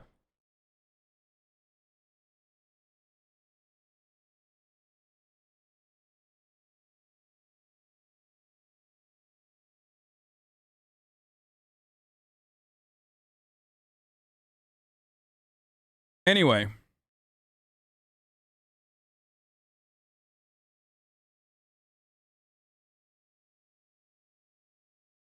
the White House defends the religious content, saying the Islamic principles permeate Afghan culture and that the books are fully in compliance with U.S. law and policy. Legal experts, however, question whether the books violate a constitutional ban on using tax dollars to promote religion. Brother, we already do that here in America, okay? And we certainly are doing that. We're doing that to white Americans, okay? Why the fuck wouldn't they do that to brown people? I mean, come on. Organizations accepting funding from the U.S. Agency for International Development. Ooh, this is the spiciest WaPo article I've ever read, dude. USAID must certify that USCIAID, by the way. This is why I always say USAID is an operating, it's basically just another arm of the CIA. Must certify that tax dollars will not be used to advance religion. The certification states that aid will finance only programs that have a secular purpose. Aid-financed activities cannot result in the religious indoctrination of the ultimate beneficiaries. The issue of textbook content reflects growing concern among U.S. policymakers about school teachings in some Muslim countries in which Islamic militancy and anti-Americanism are on the rise. A number of government agencies are discussing what can be done to counter these trends. President Bush and First Lady Laura Bush have repeatedly spotlighted the Afghan textbook in the recent weeks. Last Saturday, Bush announced during his weekly radio address that the 10 million U.S. supplied books being trucked to Afghan schools would teach respect for human dignity instead of indoctrinating students with fanaticism and bigotry.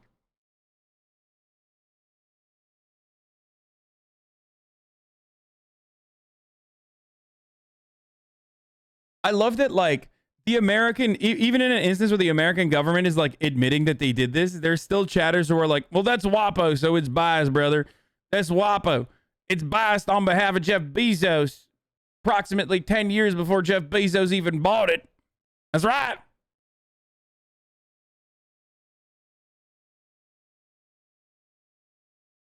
You know what I mean? WaPo, more like WaPoop. Is there any aspect of America that isn't fucked? CIA, police, government, Supreme Court Texas, racism. When are y'all just going to stop letting fear of a few spiders stop you from moving to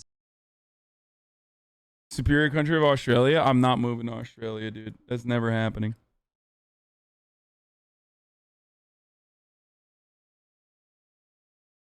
Anyway, so that's a fun little trip that we took aside from that. A US Marshal Service Jackson, Mississippi officer was caught on camera assaulting a handcuffed black man. The U.S. Marshal Service is looking into an incident involving a member of their task force. What? That's crazy. Wait, do you mean to tell me that the U.S. Marshals are fucking racist pieces of shit? Hold on. Hold on. Wait. I mean, a lot of you are young, but I'm old enough to remember that last year, Donald Trump used the U.S. Marshal Force to assassinate a dude who was Antifa.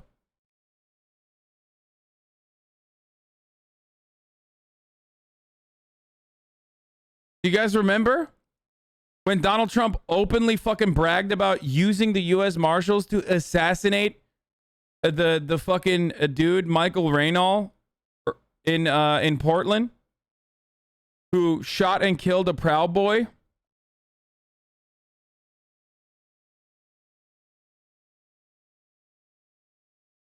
Michael Raynal? I do not remember that in particular. What the fuck do you mean you don't remember it in particular? You were there. You were here probably.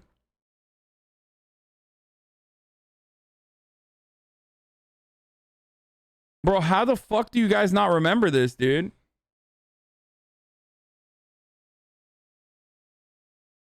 You know, I mean, I don't really... I don't really fault you for it, to be honest, because it's like...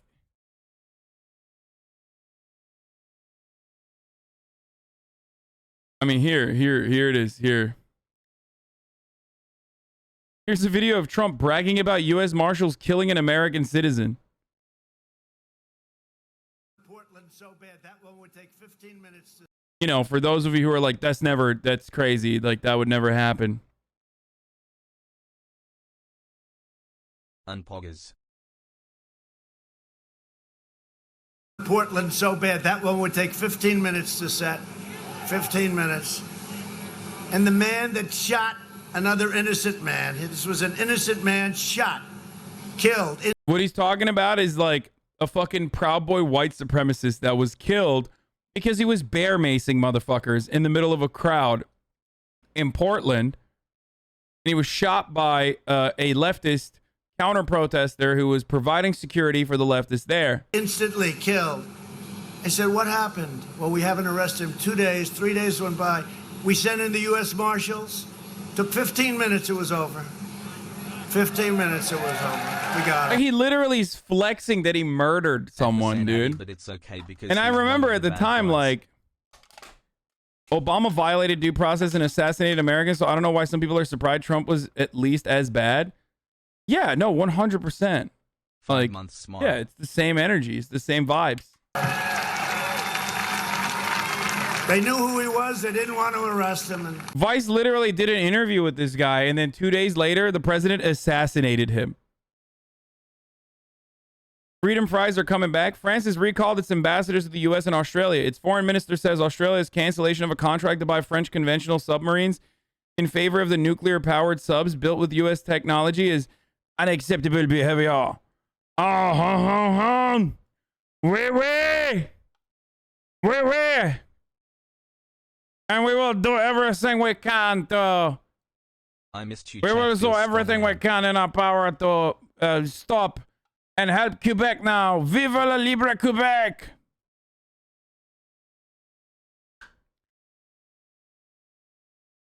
France does not approve of your accent. Well, guess what? That does not matter. Merde! It does not fucking matter! Because we are no longer doing diplomatic relations with France. Oui.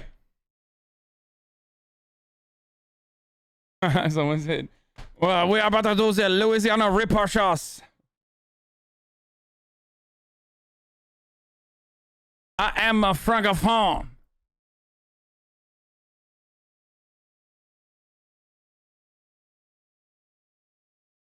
I mean, I had nukes in general, but this seems like an extreme reaction.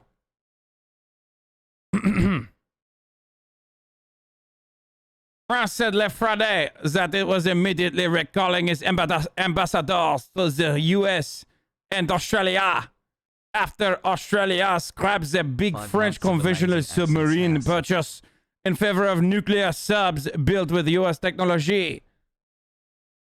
Foreign Minister Jean-Yves Le Drian said in the written statement that the French decision I spit on you on request from the President Emmanuel Macron is justified by the exceptional seriousness of the announcements made by Australia and the United States.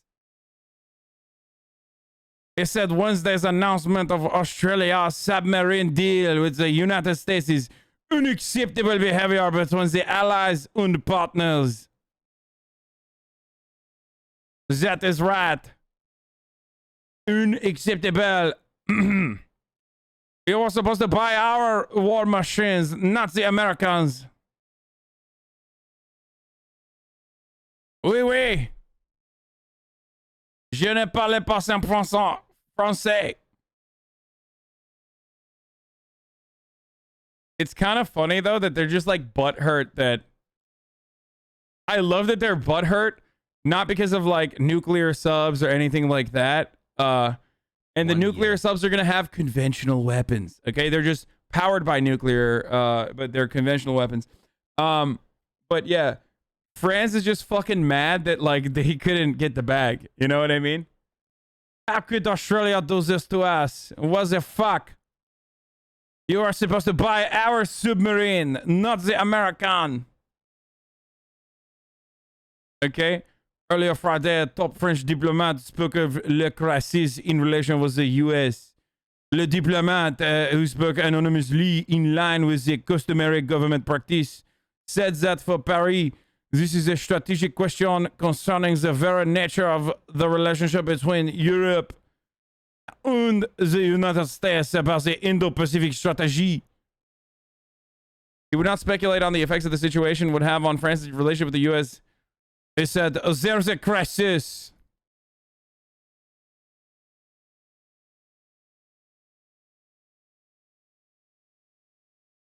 What am I doing with my life, JFC? Accent is slowly improving. Actually, thank you. Oui. Take my prime. Oui. There is a... What is very unacceptable was the fact that we had the oui baguettes in form of the submarine. And the baguette is the most important French culture. We had the French baguette. And they said, no, we want American baguette. Sacre bleu Hasan smash sacre bleu Hasan smash sacre bleu Hasan smash sacre bleu Hasan smash sacre bleu Hasan smash. If you do not buy the French baguette-shaped submarine, we will show you how angry we are by doing absolutely nothing. The fuck are they gonna do, bro? I mean, seriously. I don't give a fuck. Like, you know, American submarines, French submarines, like, I literally don't care. I don't. It's just... Hassle. How about no submarines? Okay, why the fuck does Australia need submarines? Well, I do know why they need submarines. They want to, you know, increase... they want to beef up the security in the Indo-Pacific area, you know, against China.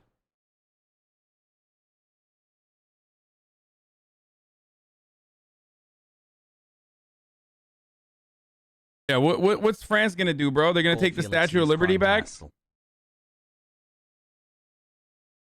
Is that what they're gonna do? Or are they gonna smoke cigarettes extra hard? We are so mad. What are you gonna do, bro? You gonna surrender?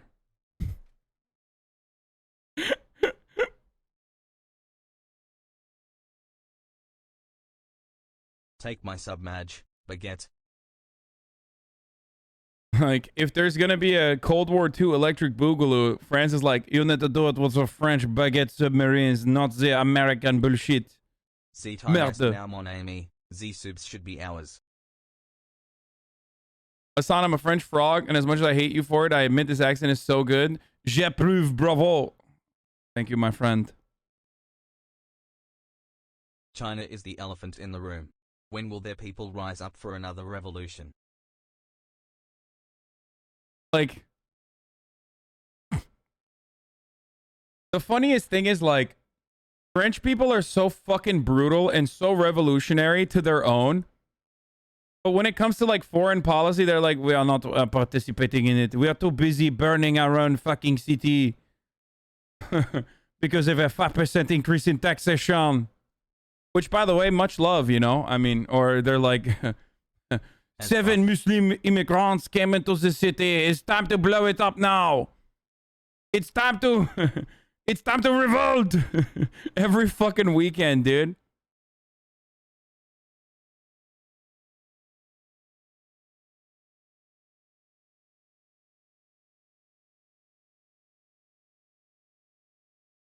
This conspiracy theory might run deep, but we all know that Pokey speaks French. She said that she took time off stream to take a mental health break and whatever. What? What if she pulled a French and retreated? What? I don't even understand what the joke was. I thought you were going to say, like, what if she took time off to, you know, facilitate this deal for America in Australia or something?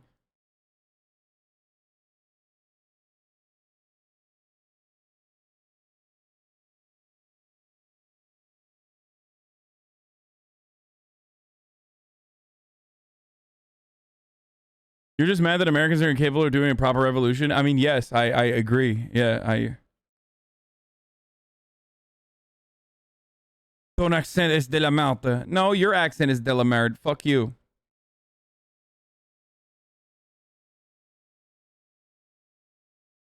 He was trying to do a French retreat joke that I've done already.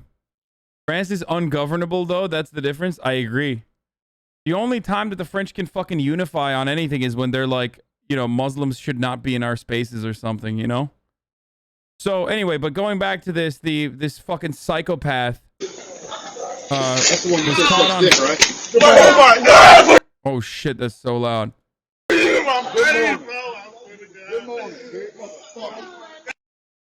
So I wanted to show this to you. I should have given you a trigger warning, and I'm sorry. I wanted to show this to you for 2 reasons. Well, one, because everyone wanted me to fucking watch this for some reason. But the reason why I'm showing this to you is because this is precisely how American military treats people that they capture overseas. Way worse than this. They fucking stab them, they kill them, they murder them. And this is what I always go back to. It's white supremacy in the exact same way. This right here is white supremacy here domestically. Okay? And white supremacy overseas is the exact same kind of carelessness and the exact same kind of malicious negligence and overall cruel attitude that they have towards oppressed peoples that they subjugate to chains, enslave, hurt, harm, and treat like less than human. And of course, because of the wonderful American imperialist foreign policy and our fucking, economy's over-reliance on selling weapons of war, now our domestic police force looks exactly like the fucking foreign police force in the U.S. military.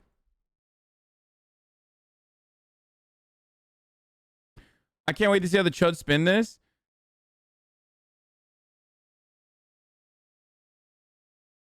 They will spin it probably. I mean, he's being arrested, so I suspect that he has a criminal record or something at least. So they will just use his criminal record and be like, he one time actually didn't pay for a parking ticket, so he deserves to be punched that way. You guys are just pussies. You know what I mean?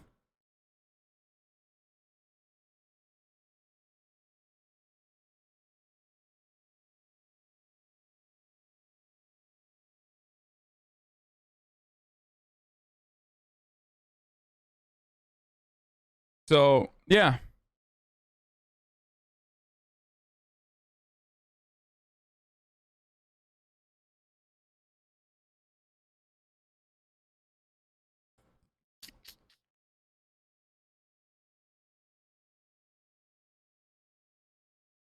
Really cool fan art. Really cool fan art of that never even manifested. What, me, Saikuno, and Valkyrie? We never even got to hang out, dude. It would have been awesome, but that never even happened.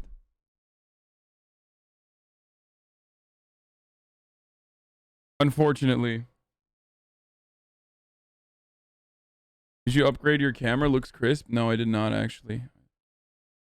Dude, my back is so fucked again. Jesus Christ, why does it hurt today? I gotta take a fucking ibuprofen. You never asked to? I did. I was forgotten by them. I was forgotten. Gone but not forgotten, you know?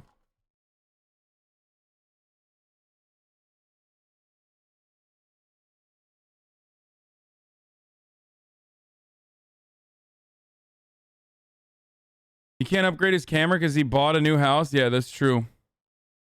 So yeah, US Marshals being fucking dog shit animals. What else is new?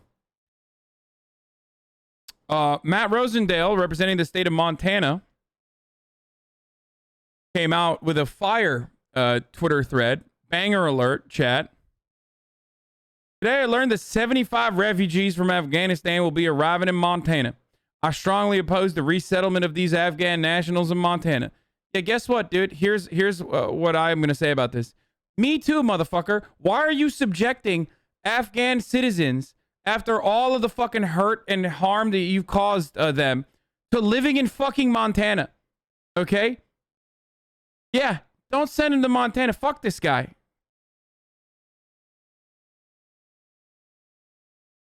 $75 people, bro. 75 brown people coming into Montana. That will greatly change our demographics, and we do not want that happening in our glorious state that absolutely zero people care about. Following the Biden administration's disastrously mismanaged withdrawal from Afghanistan, I wanted that we could not use this administration's incompetence to justify flooding our communities with unvetted refugees. Bro, what communities, you dumb hog motherfucker, bro? What the fuck? Like, bro, this is what Montana looks like, okay?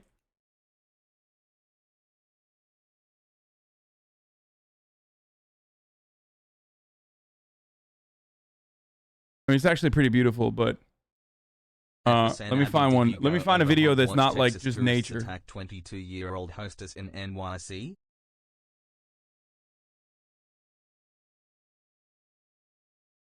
This is it, dude. This is...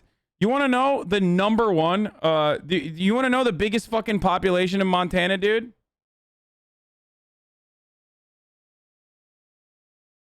You want to know the number one fucking population in Montana? It's this, bro. It's literally just fucking this, okay? That's it.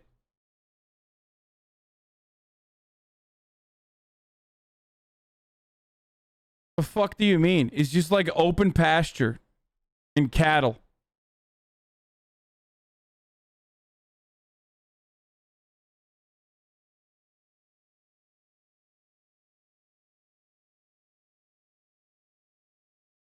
It is a really beautiful state, by the way. I mean, all jokes aside, it is a absolutely beautiful fucking state. But, you know, nobody gives a fuck. Like, it's nuts that this fucking idiot is, like, crying about 75 people coming into the state, dude.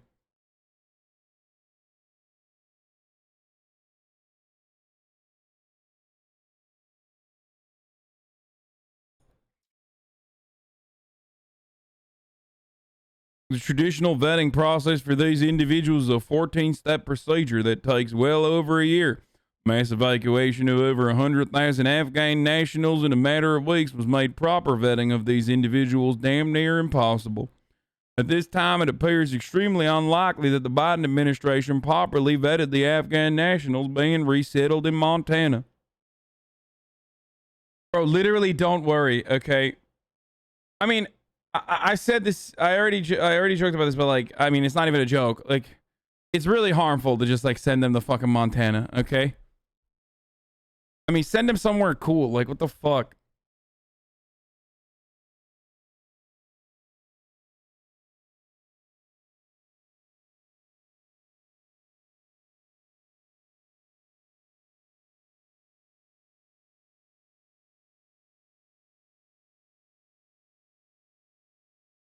If our vaccination rates increase in September, we can accept to see some sectors reopen, bars, cinemas. If the numbers remain low, people remain out of jobs. Let's silence anyone who speaks because we need the vax rates to increase so that we can go to the bars and cinemas. Yeah. I mean, she's right. Yeah, like literally, that's the correct thing to do. I don't know if she's being sarcastic or not, but yeah.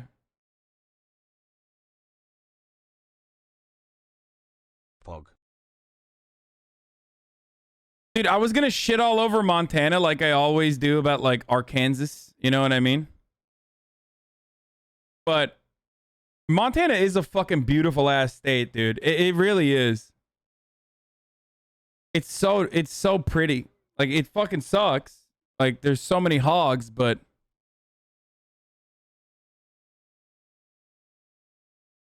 it's such a fucking nice ass state, dude. Hassle. Wait, she doxed this Trinidad reporter, Trini reporter? What the fuck? Why? Arkansas and Kansas, but why is Kansas Arkansas and Kansas? I don't know. Missoula and Bozeman are really welcoming for refugees in rural Montana that sucks dick.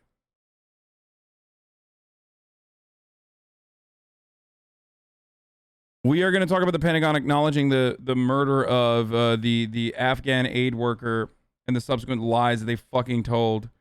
Don't worry, we're going to get to that story. It's the main story of the fucking day.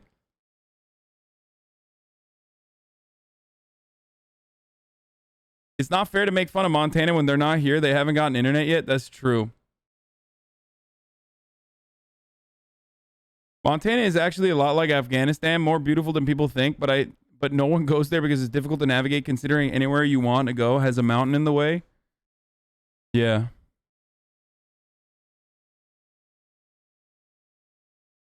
Someone is trying to correct me on my the way I pronounced Arkansas, and I find that very funny. Hassle. No, it's Arkansas, dude. Shut up. Literally everyone knows that it's Arkansas. Why the fuck are you...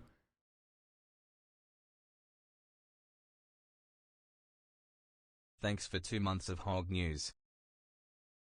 Anyway.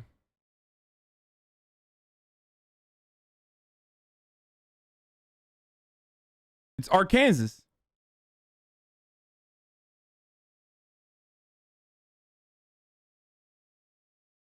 As elected officials, it's our duty to protect citizens. Yeah, fuck this guy. I mean, seriously, a fucking piece of shit. Fuck you, racist motherfucker. Okay, let's get to our top story of today. Keep doing your thing, brother. Which is that we looked at this. OAN is worse than you think. Here it is. Drone strikes. A drone strike against the suspected car bomb in Kabul turns out to have been a tragic blunder. Defense officials say investigation by CENTCOM determined the 8/29 strike killed an innocent aid worker along with 9 members of his family, including 7 children. So let's hear what the Pentagon had to say in their press briefing. Oopsie, that's what they had to say. Now, some of you remember this. I've talked about this extensively over the past couple of weeks. I talked about it when we didn't know, but we knew that like civilians had died. And they originally fucking lied about the bomb. Originally lied about saying like there was a secondary detonation that killed the family. Like, you know, that's just collateral damage. Oopsies. I talked about how fucking horrifying this is because this is exactly how 71,000 civilians like this and other actions that the United States took that was overall careless and personally awful and cruel. For no reason other than, you know, doing shock and awe, just doing terrorism, basically. The only reason why, you know, it was like this is because America is a terrorist state. They did a bunch of this shit. They did this shit over and over and over again. But the New York Times reporting was really good on this. So I guess they're admitting it. Let's hear what they had to say about the bombing that actually was never an ISIS militant, but instead a humanitarian aid worker, the US drone strike on our way out of Afghanistan. They killed an entire fucking family, including 7 babies. Good afternoon. I'm here to brief the results of the investigation I directed following the report of civilian casualties from our strike in Kabul on 29 August. Having thoroughly reviewed the findings of the investigation and the supporting analysis by interagency partners, I am now convinced that as many as 10 civilians, including up to 7 children, were tragically killed in that strike. Moreover, we now assess that it is unlikely that the vehicle and those who died were associated with ISIS-K or were a direct threat to U.S. forces. I offer my profound condolences to the family and friends of those who were killed. This strike was taken in the earnest belief that it would prevent an imminent threat to our forces and the evacuees at the airport. But it was a mistake, and I offer my sincere apology. As the combatant commander, I am fully responsible for this strike and this tragic outcome.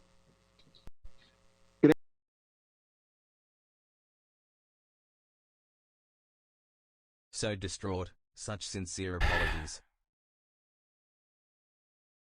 Tell me I'm wrong, dude. So easy to get fucking mad at me for using spicy language. Hi. But how do you do this for 20 fucking years, dude?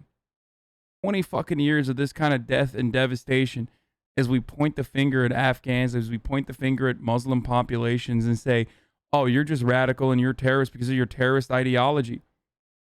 How the fuck do you not create terror? How the fuck do you not take up arms against a violent imperialist state when we routinely pull shit like this? And guess what? This is one of the very few instances over the course of the past 20 fucking years where someone, an official, has actually taken accountability. In the overwhelming majority of cases, when the victims are Pakistani, when the victims are Afghan, America has never said anything. If anything, they've operated like Tesla. They'll like get you to shut the fuck up by giving you some hush money. These are voiceless people. These are powerless people. These are innocent people. All they want to do is survive. And they get caught up in our fucking madness because we're horny for war and we want to make money for our military contractors. It's absolutely disgusting. Okay? It's absolutely disgusting.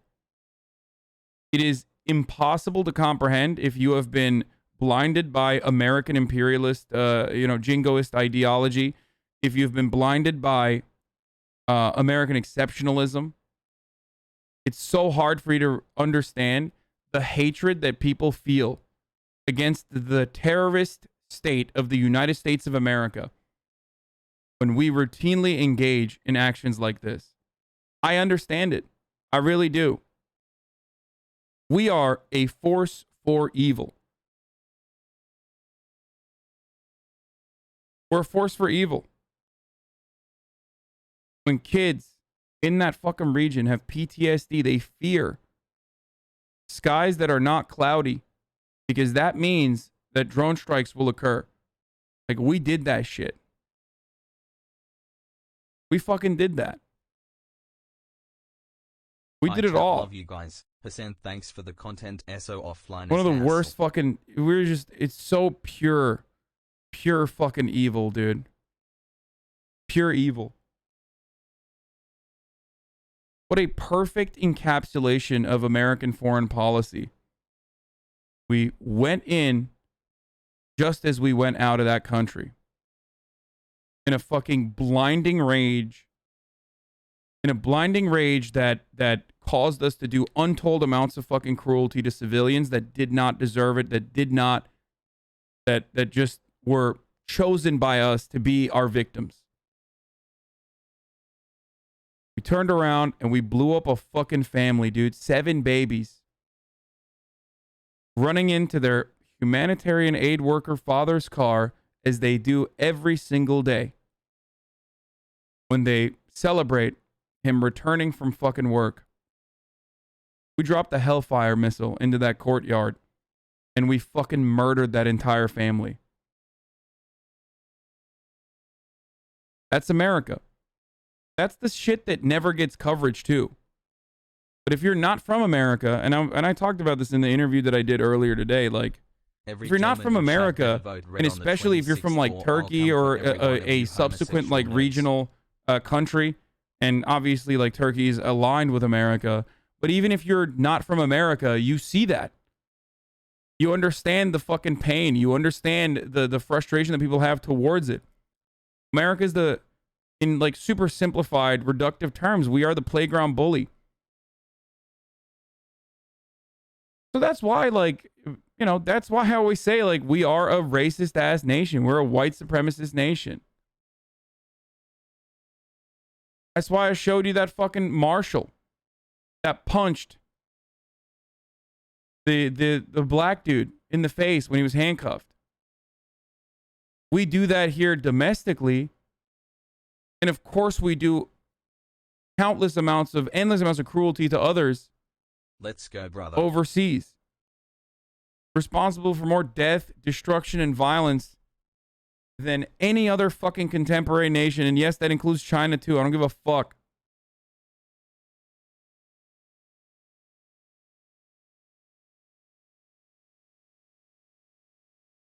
It's impossible. Part of the reason why the One Belt, One Road initiative can be so successful for China is because numerous other countries are like, of course we will fucking work with China. Are you kidding me? Of course.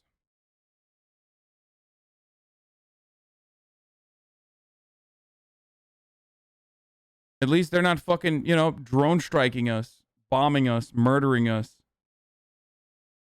Yet, who knows what they'll do?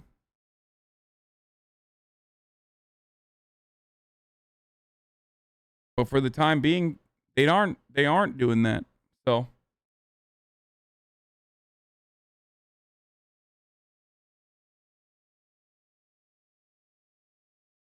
yeah.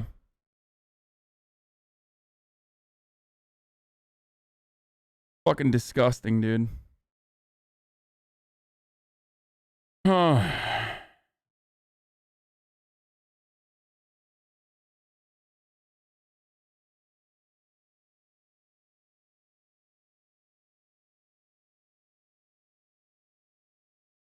13 soldiers died and their pictures are blasted everywhere in news media. Thanks. Yeah, when those 13 soldiers died in the blast, 170, I think, right? Or 100 plus Afghan civilians died too.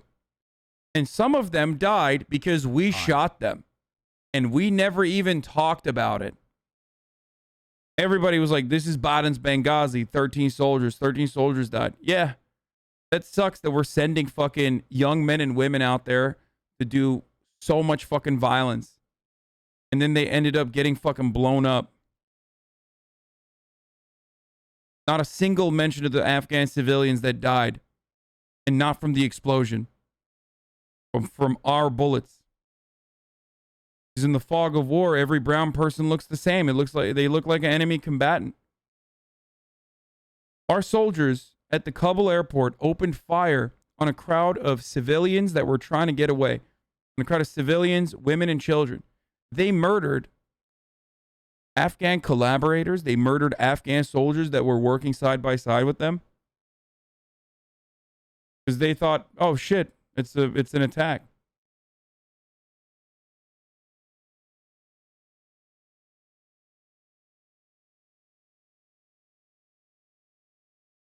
One of the Afghan translators that was trying to escape the country got shot in the back of the fucking neck by an American bullet. That's how he went out. That's what he got for working with the American military. Shot in the back of the fucking neck. Hit with an American bullet in the chaos that ensued.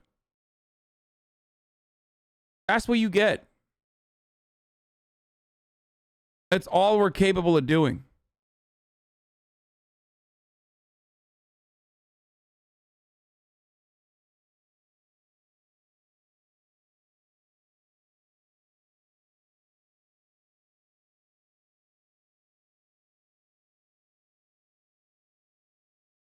No coverage on that, with the exception of one BBC article, with one BBC reporter talking about it. No other coverage.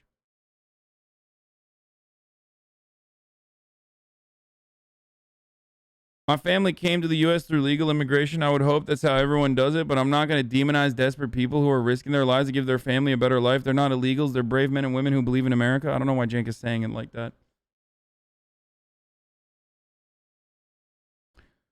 Yeah, but it's for the greater good. Like what? What greater good? You think getting the rest of the fucking you think getting the world angry and want to fucking do 9/11s every goddamn day to the United States is a good thing? Is that what you think? What do you think happens when your fucking family member dies after working with the U.S. forces in the middle of a fucking crowded street because American forces opened fire on him and murdered him? Greater good is killing fucking aid workers and their entire families? That's the greater good? What is good? There's not a single fucking thing that the United States has ever done that's good with respect to our imperialist endeavors. Not a single fucking thing. Dude, how fucked up is it? I mean, I talked about this earlier, that US aid, okay, our aid is utilized to radicalize mujahideen Islamist fundamentalists. Like, think about that for a second. Even when we're giving motherfuckers books, we're literally nefariously trying to get them to become a force for evil, dude. We've never done anything good, ever. U.S. aid is like literally an arm for the CIA. We put guns inside of fucking food crates so we can give it to murderous fascist militant groups, man. That's what U.S. aid does. You fucking kidding me? A force for good my ass, dude.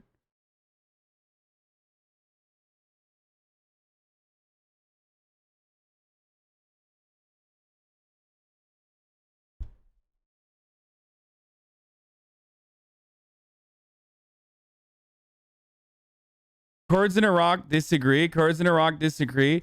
That's fucking bullshit, dude. That's not even fucking true.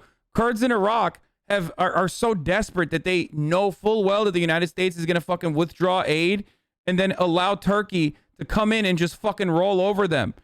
They know that, and they still work with the United States because they have no other option.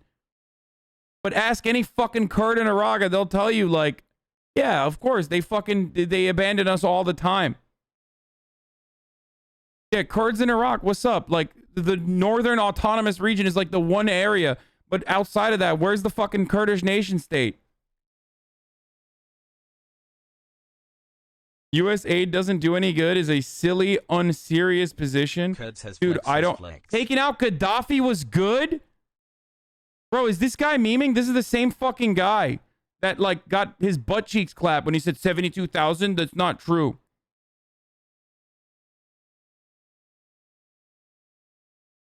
I'm assuming they want to deter China from assuming an aggressive posture against Taiwan. Yeah, shut the fuck up. LMAO, KW, taking out Gaddafi was good? Really, dude? You think taking out Gaddafi was good? What's happening in fucking Libya now, dude? You think Libya's in a good place? I love open air slave markets. I love utilizing propaganda to make it seem like every fucking African migrant that lived in Libya is actually a terrorist, so we can justify selling them, like literally selling them. I fucking love that, dude. Is that what you're saying? Is that your take?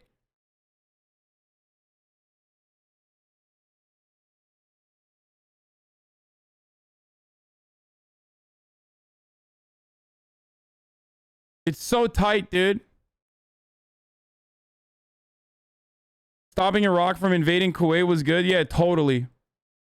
USA does a ton of good work. USA doesn't do any good work is a silly, unserious position.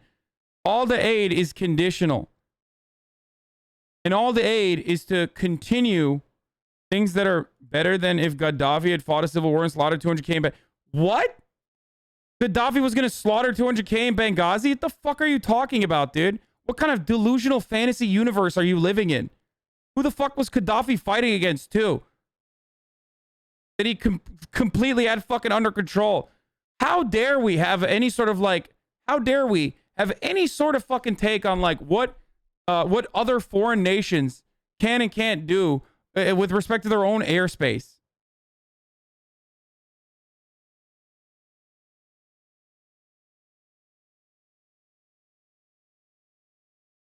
8 months in this community. How the fuck do you have such dog shit concern neocon ass fucking takes, dude?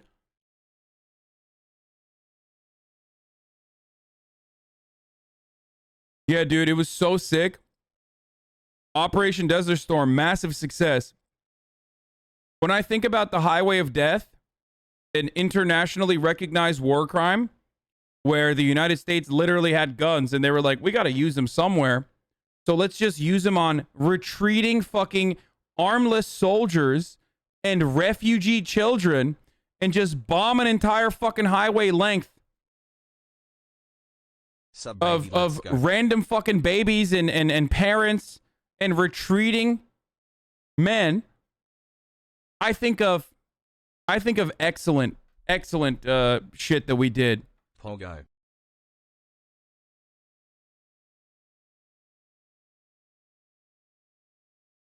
A defensive war on the behest of a government is just. You haven't given a single fucking example of a defensive war that's justifiable so far.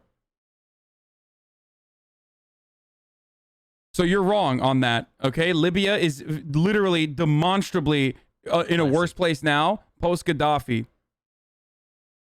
I know what he's going to say. He's going to say World War II. That's the only thing he can say. There's nothing else he can say. We're still riding the waves of World War II as we piggybacked off of the tremendous amount of fucking pain that the USSR was able to take on. We're still piggybacking off of that. It's so tight. Yeah, defensive war is when you fucking destroy Libya and every other country. Korea was good. Gaddafi won the civil war. The death toll was estimated by Human Rights Watch as 400-ish. But yeah, he was going to kill hundreds of thousands in a country he'd run for decades. Yeah, totally, dude. They destroyed the potable water supply in order for France to come in and privatize water in Africa. Yep. Korean War was a just war. Yeah, dude, I love doing genocide in North Korea and destroying all matter of infrastructure. That's my justifiable war. Is genocide in Korea was so justifiable. You guys got more, dude? Oh man, there's got to be some more. There's got to be some, right? I mean, fuck. I love bombing parts of Korea and you know, engaging in genocide to a degree where like it took like 30, 40, 50 fucking years to recover. Vietnam?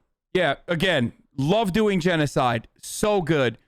Oh my God. Especially in southern Vietnam. It's so weird.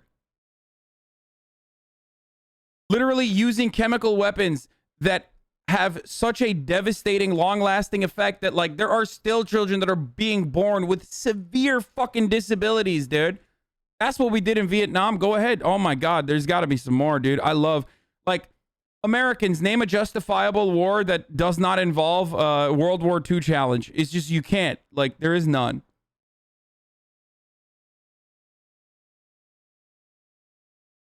Literally just war. It's literally just war theory 101. Is there a view that there are no defensive wars?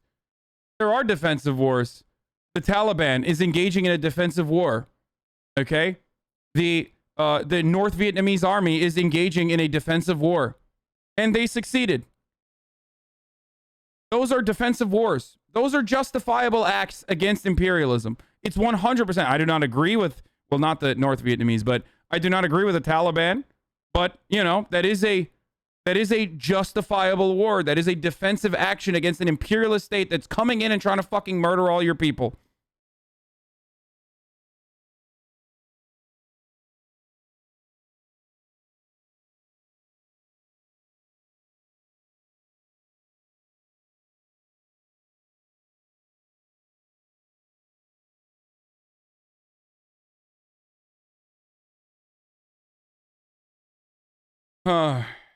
Ever since World War I and World War II, we think we're always the good guys in a war. We had momentum and we never stopped them. It's just hero mindset.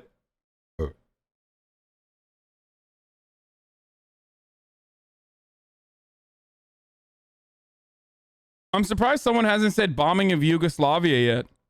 Like, this guy got like all the talking points, but like the one talking point that's like Like that's the one talking point that we're not at. Like I'm surprised here. Let me give you a better talking point. In the future, you can say bombing Yugoslavia was justifiable. That's the only one that you can use as like actionable.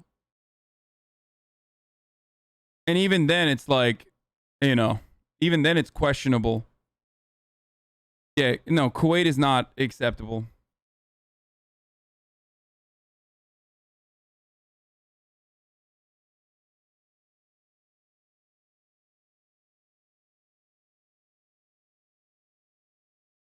We just watched Bitter Lake like a month ago. Boiling down wars to just, unjust, black and white is create situations like Afghanistan. I mean, there is no justifiable action. There's no justifiable course of action in any of those areas.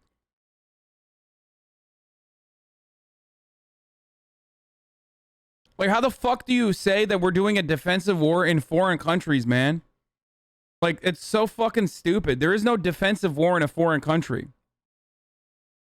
I agree. It's a justified war. Yugoslavia was the right move. Shut the fuck up, bitch. You just literally, I just told you about that. American imperialist who is having such a fucking hard time coming up with like a singular fucking instance that he can defend a position. It's like, yeah, no, it's totally good. Oh yeah, dude? I gave you that talking point, bitch. You can't come back in here and be like, that's...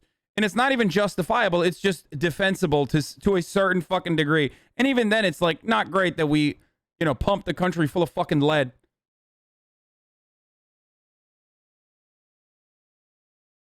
Jesus Christ, dude. Why do I have so many fucking DHS cutouts in here? It's disgusting. Please stop, dude. Please learn. Like, look, if you want to make a living doing death and destruction over fucking seas, okay, that's one thing. But, like, you don't have to fucking try to defend it in here. It's not going to happen. I gave you multiple examples. No, like, the Kuwait one is not a justifiable... No, Kuwait is not justifiable. Repelling a foreign army falls squarely under a defensive war. I don't give a fuck what poli-sci 101 term you're coming in here with, you dumb fuck. Oh my god, dude. Your dumbass, like... ex-CIA political science professor is like, it's actually justifiable. That doesn't matter. There's an endless amount of fucking human casualty associated with the actions that you're thinking are justifiable that are not justifiable. Like, and it was done for fucking oil too, so shut the fuck up. Oh my god, I literally hate it. I hate it so much, dude. How the fuck can you how can you defend a genocidal, bloodthirsty state like the United States? And you have been moving the fucking goalpost over and over again. Every single time I fucking give you an example of like, I describe to you how bad your example is, you add a new one. Every time I'm like, nope, that's unacceptable. You go, oh, the Spring Rising did good?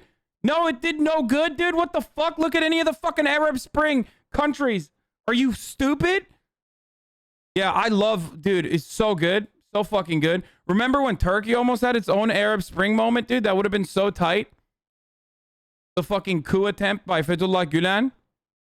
Careful, dude. This dude has an e-subscription to foreign policy. Still feels like foreign policy is the area of politics where self-described leftists will sound like Donald Rumsfeld or Hillary Clinton. I mean, I don't think this dude is a leftist. I'm shocked if he is. I think he's just like another... I'm an attorney who went to law school to study national security law and international humanitarian law.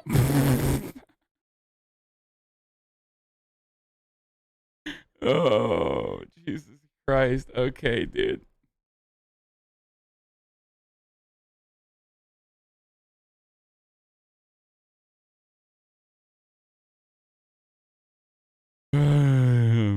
Yeah, this is definitely a leftist chat. Look, I love having a unique audience like this. I love that. I do.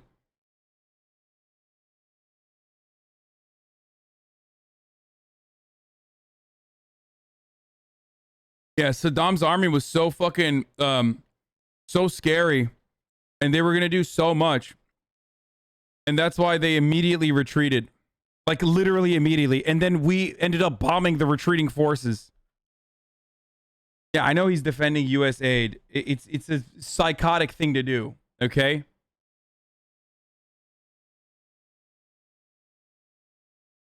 Here's a foreign policy. Here, I'll use a blog that you probably love, you know? I'll use some media sources. Cuban Twitter and other times USAID pretended to be an intelligence agency. Remember when USAID tried to start Cuban Twitter? Like they tried to start a Twitter for Cuba and then failed spectacularly at it. Remember when USAID tried to also start a rap uprising in Cuba as well? You guys remember that? That was really funny when they were like, we're going to give money to like Cuban rappers to rap about how much fucking Castro sucks. Oh, Jesus Christ. Foreign governments have long accused the U.S. Agency for International Development of being a front for the CIA or other groups dedicated to their collapse. In the case of Cuba, they appear to have been right. In an eye-opening display of incompetence, the United States covertly launched a social media platform in Cuba in 2010. Bro, why did you get this law school education when you could have just come in here and I could have told you exactly what the fuck was up? You just had like all your professors just lie to you because they are also a part of the same industry. Well, I guess you're going to be a part of that industry too.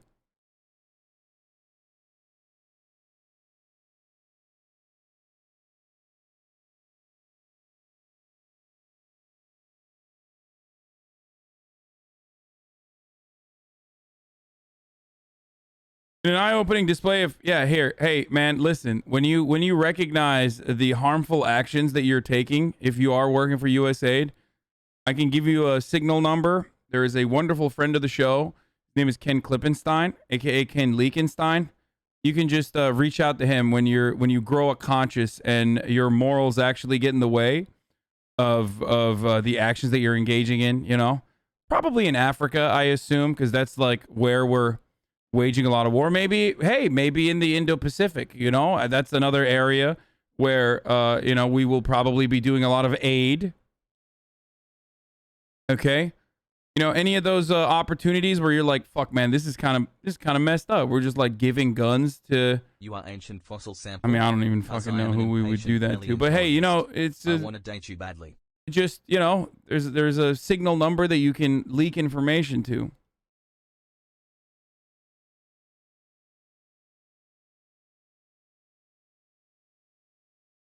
Parties not authorized to represent moral entities are blaspheming them by misrepresenting them in insulting ways and defending them of their moral lawyers. What? You hash.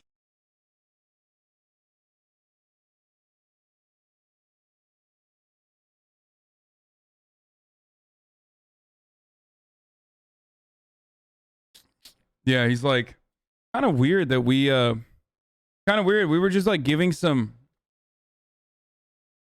We were just like, I thought we were just like feeding, you know, children. And turns out it's like, you know, we're giving guns to kids in Boko Haram. It's like, I don't know. And of course, you know, there's a lot of Islamic activity in the region.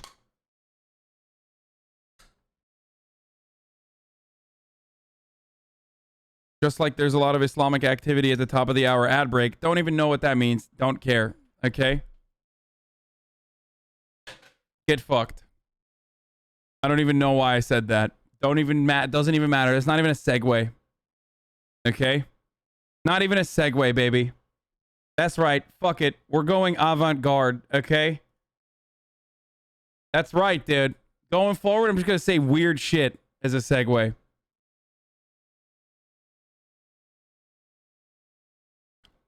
You no longer want to see those ads? Okay? USAID, more like US ad break. You no longer want to see those ads. All you need to do, I'm a procurement attorney. Foreign intelligence is not USAID's primary activity. My man said, I don't do practice in areas of law. In those areas of law now, lol. Oh, okay. Well, if you no longer want to, you know, see those ads though, all you need to do is subscribe. You can subscribe for $4 because it's 20% off right now, or you can subscribe for free with a mother effing Twitch Prime. You can also use an ad block or a VPN, but Twitch Prime is free if you have an Amazon Prime account that you just connected to your Twitch account because you stole it from you know, your wife's boyfriend or something. Here's the woman ad break now. Such a bum, lol. I love when tier 2 subs say stuff like this.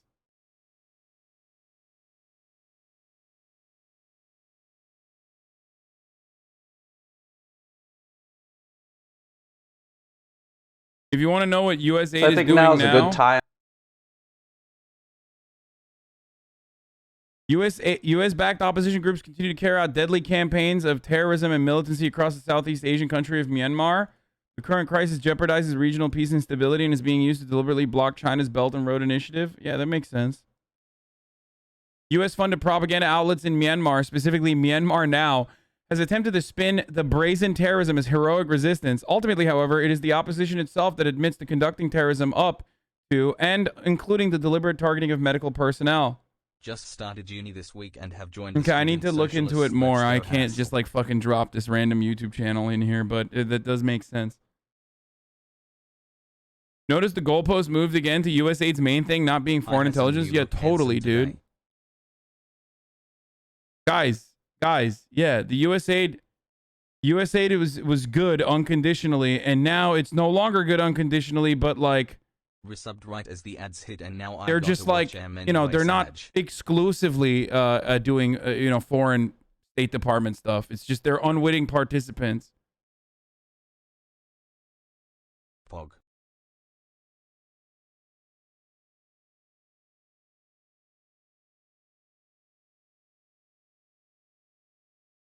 We already watched the New York Times visual investigation. If you work at USAID, just look for the logistics specialists that come in not knowing anyone and leave about 2 to 3 months later on another assignment. Wave hello to one of my former colleagues.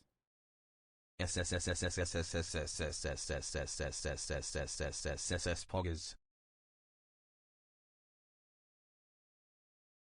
What is this? Oh, this guy. Alan Gross is a United States government contractor employed by the United States Agency for International Development. In December, dude, like USAID is like Pete Buttigieg, okay? Yeah, no more. USAID is like exactly like Pete Buttigieg. That's the best way to describe it. Just fucking clearly there. It has no business being there, whichever country we're talking about, whether it's in Africa or whether it's like Afghanistan. Gay? Yes. Yes, USAID is just more like US gayed. Fucking got him. What? No. 9 months and I still haven't used debate comment. USAID, more like US gay. Everywhere. Like, has no business being there. Suspiciously has a map of minerals. Okay? And then everybody celebrates you for fucking, you know, doing something. You're doing aid. Can you wish a happy birthday to my best friend Norleen? She's a Normie fan, and I'd say I'd try to get a happy birthday. Happy birthday, Norleen.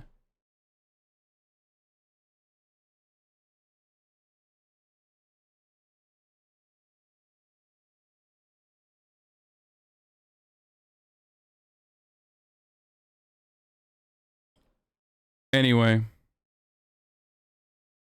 In December 2009, he was arrested in Cuba while working on a program funded under the 1996 Helms-Burton Act, which was explicitly called to overthrow Castro's government. He was prosecuted in 2011 after being accused of crimes against the Cuban state for furtively bringing military-grade communications equipment designed to evade detection to members of Cuba's Jewish community.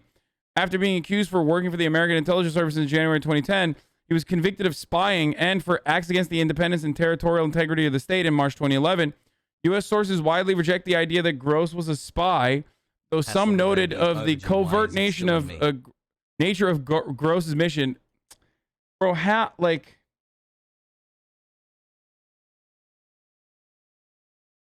Bro, he was not a spy, trust us, okay? Gross noted in his field reports his awareness of the risks he was taking in his mission. But what was his mission?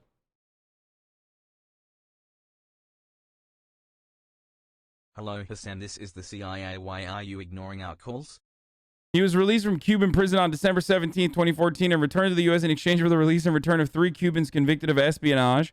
While serving his prison sentence, his wife, Judy Gross, sued the Development Alternatives Incorporated and USAID for $60 million in federal court. The company settled for an undisclosed sum. The amount is in addition to the $3.2 million that USAID agreed to pay Gross and DAI in November before his release. Oh shit, dude. If you got 4 footnotes saying you're probably a spy, you probably are a spy, yes.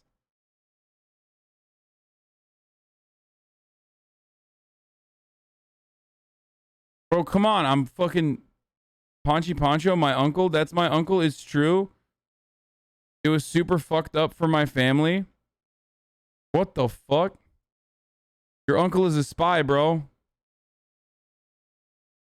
Your uncle's a counter-revolutionary spy.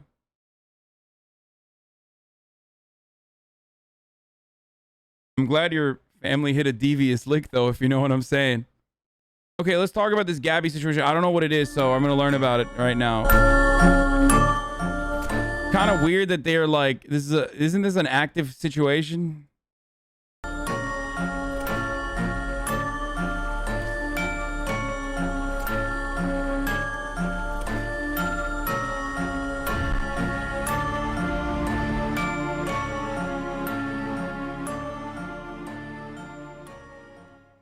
Hey guys, it's Vanessa from Unmasked. I wanted to bring you a story that I've been closely following since Sunday, September 12th. I posted about it in my Patreon, but I wanted to hold off on making a video until I could vet all of the information that had come out and make sure that we had all information available to the public at this time. So 22-year-old Gabby Petito was reported missing by her parents on September 11th at approximately 6:55 p.m., but there seems to be a lot more to this story. Gabby is originally from Blue Point, New York in Suffolk County, but moved down to Northport, Florida about 2 years ago with her boyfriend, Brian Laundrie. They converted her 2012 Ford van into a camper and decided to travel across the country and vlog their van lifer lifestyle. After attending Gabby's brother's graduation in New York on June 17th, they left on their trip from New York on July 2nd.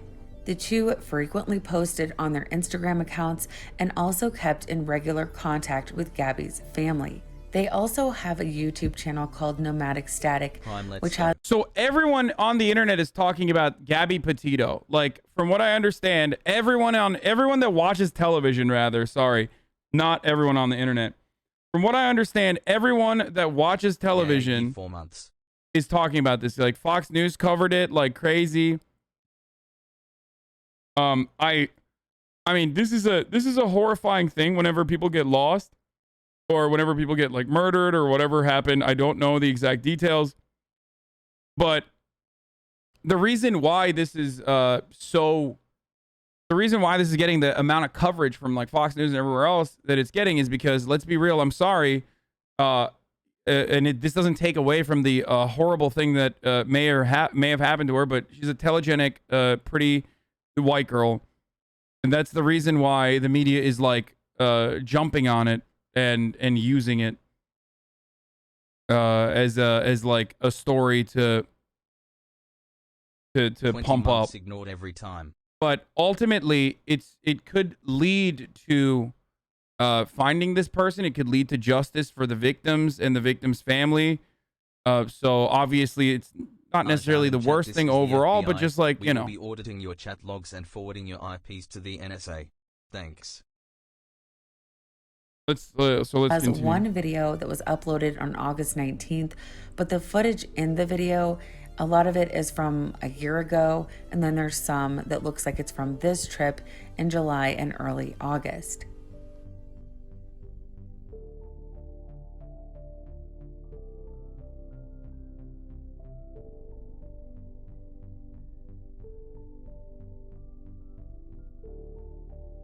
If you aren't familiar with the van life community, it's converting your vehicle into at least a part-time home. It usually has a bed, solar panels, a sink, storage, gray water system, and your basic amenities like that. It's a nomadic, minimalistic lifestyle and community. Some people do it full-time, some people do it part-time. Many of them blog about their trips and start YouTube channels to make some money. This is what Brian and Gabby were obviously in the process of doing as well. So here is a timeline and rundown of the facts that we have so far regarding Gabby and Brian's trip and her subsequent disappearance. On July 2nd, Gabby Petito and her boyfriend Brian Laundrie leave from New York and head west for a cross-country trip. Gabby and Brian have been engaged since summer of 2020. It is worth noting that her family refers to Brian as her boyfriend and not her fiance, so whatever that's about, I'm not quite sure. It could be because the engagement was called off during the trip. It could just be because of the current circumstances and how they're feeling. I just thought it was interesting. On July 5th, they first headed west through Kansas and stopped at the Monument Rocks. By July 8th, they were in Colorado Springs, and then on the 10th, they stopped at the Great Sand Dunes National Park.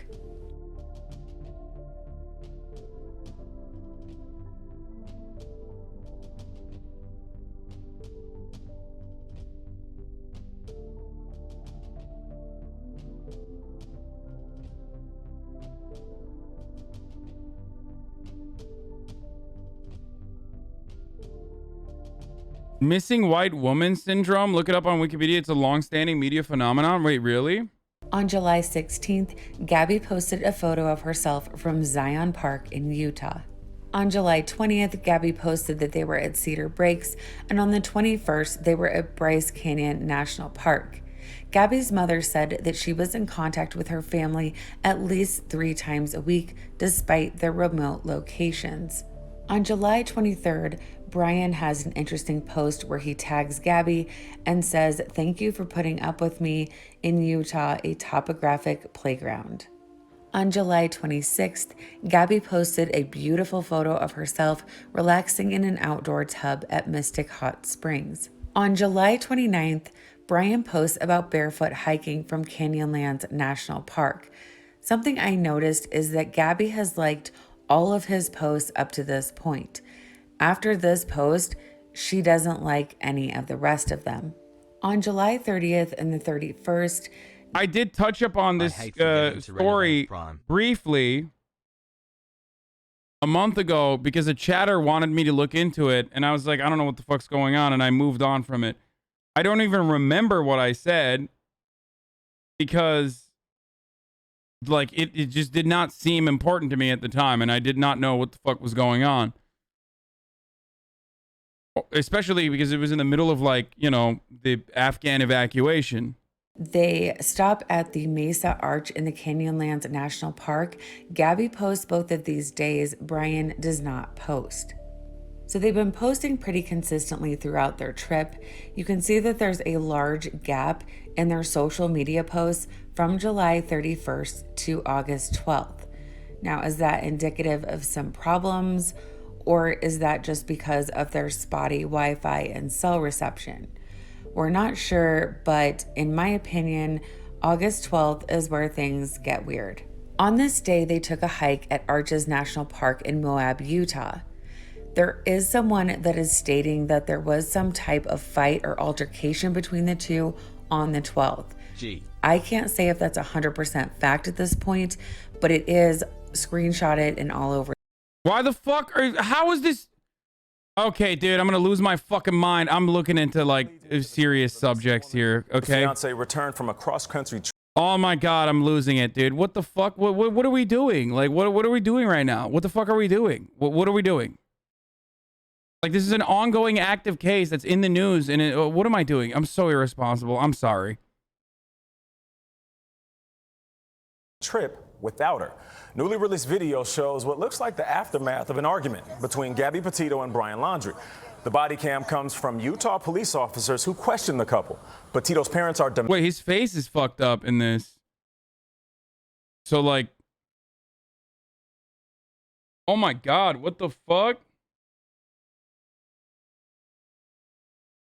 She scratched him. Oh, dude. Okay. Dude, I mean, get the fuck out of here, dude. Okay, case closed, bro. Okay? Yeah, okay, case closed. What more do we need? She attacked him 100%. Girlfriends go for the face. Oh, for sure. Reportedly, she slapped him and he locked her out of the car earlier that day. She also has mental issues. Okay. Petito's parents are demanding answers from Laundrie's family. After all, he returned home to Florida alone. Our national correspondent, Jerika Duncan, has more on the search for Petito and the new evidence of a troubled cross-country road trip. Her excuse was, I'm literally neurodivergent. Are you fucking serious? Some personal issues. In police body camera footage from August 12th, Gabby Petito seemed distraught. She and her fiancé, Brian Laundrie, had just been pulled over by police in Moab, Utah, after a possible domestic incident. If this was a black person, this wouldn't make the news? Yeah, 1,000%, dude. 1,000,000%. Yes, there's probably a black woman that's missing right now. Like, what do you mean? Not even probably.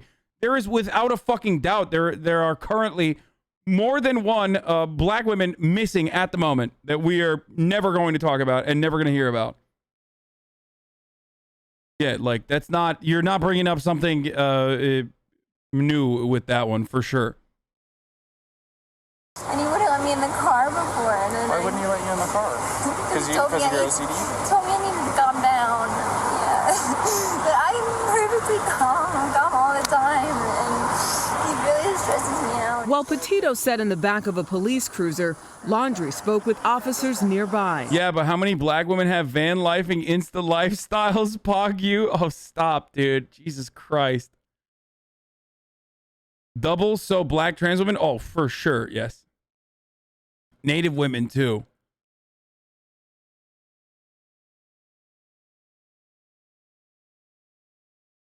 So you pushed her and she hit you? She was, it wasn't like a push and she jumped on me. She was already, I don't know, she was already swinging and I was pushing. Neither were charged with the crime, but they were separated for the night.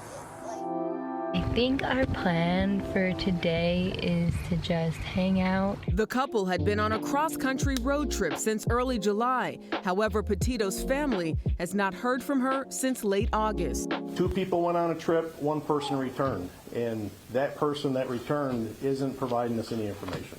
Tell me what's going on. Laundrie is now a person of interest in his fiance's disappearance. Stephen Bertolino represents the Laundries. On behalf of the Laundrie family, I will hope that Miss Petito is located and that she's reunited with her family. Yesterday, Petito's family attorney, Rick Stafford, read a scathing letter from Gabby's parents addressed to the Laundries. Gabby lived with you for over a year. She's going to be your daughter-in-law. How can you keep her location hidden? Please tell us where Gabby is located. Tell us if we are even looking in the right place. As a search ramps up in Wyoming, Petito's father is desperate to find her. Whatever you can do to make sure my daughter comes home, I'm asking for that help. Investigators say they're not ruling out a connection between Gabby's disappearance and the murder of... Bro, there is going to be a fat fucking JCS video on this, by the way. Like, I hate to be horrible, but, like, I'm brain broken by so much violence and chaos that we see, but this is like... Some say she's still posting Instagram until this day. Wait, what? Couple found dead at a Utah campsite last month. Laundrie and his parents... Bro, bring Jim, dude. Bring Jim in. Actually, interrogate the fuck out of the dude. You know what I mean? Bring Jim in. Jimbo from Canada. I do hope they find the victim. Is there a single fucking chance, like a fraction of a chance to even have her like just be chilling somewhere and like she just doesn't have her phone or something? Matt Walsh going to no, right? School kick. Like she probably should, yeah. Parents are not speaking on the advice from his lawyer. Police say they're frustrated by Laundrie's silence, but he's exercising his constitutional right. And this morning, I actually had reached out to Ricky Kleeman, our CBS News analyst, and sort of got her take on it. And she said, you know, he doesn't have to speak. He can remain as quiet as he wants to. Obviously, it's frustrating for the parents. They don't understand it. They said, you loved my daughter. You guys were engaged. Why wouldn't you want to help us or say something to us to reassure us that she's still with us, she's somewhere, maybe she's, you know, waiting for someone to help her. They're holding on to hope. Bro, boyfriend lawyered up before the cops knew she was missing. Oh, dude.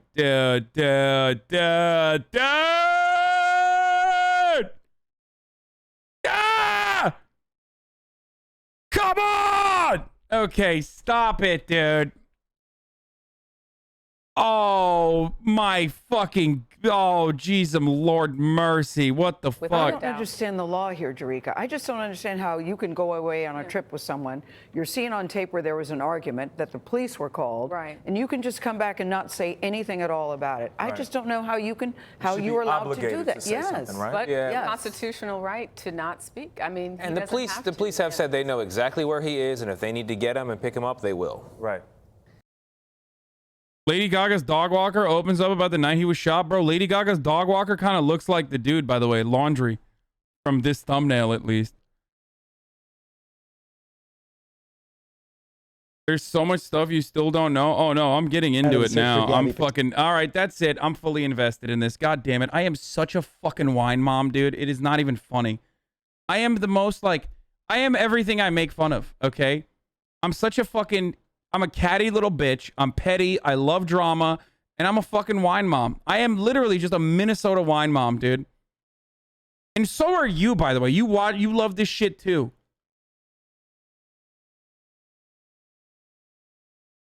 Like, we love watching fucking real crime and, I mean, true crime and all this shit. God damn, dude.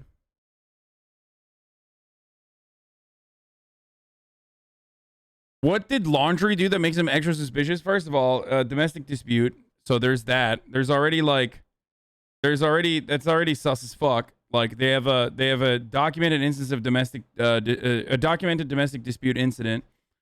And then also on top of that, like him lawyering up before the fucking cops even know that she's missing. Like that's the most sussy little baka thing I've ever fucking heard.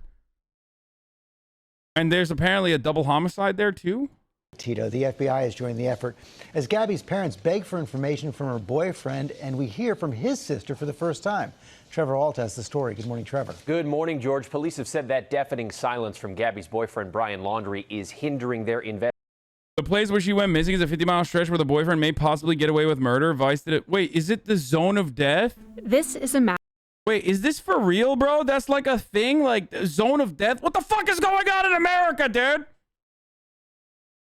Are we just not fucking... Dude, America's so psychotic. Oh, my God. And then motherfuckers be like, yo, I don't understand. We're a force for good. Bitch, we can't even force ourselves to be good.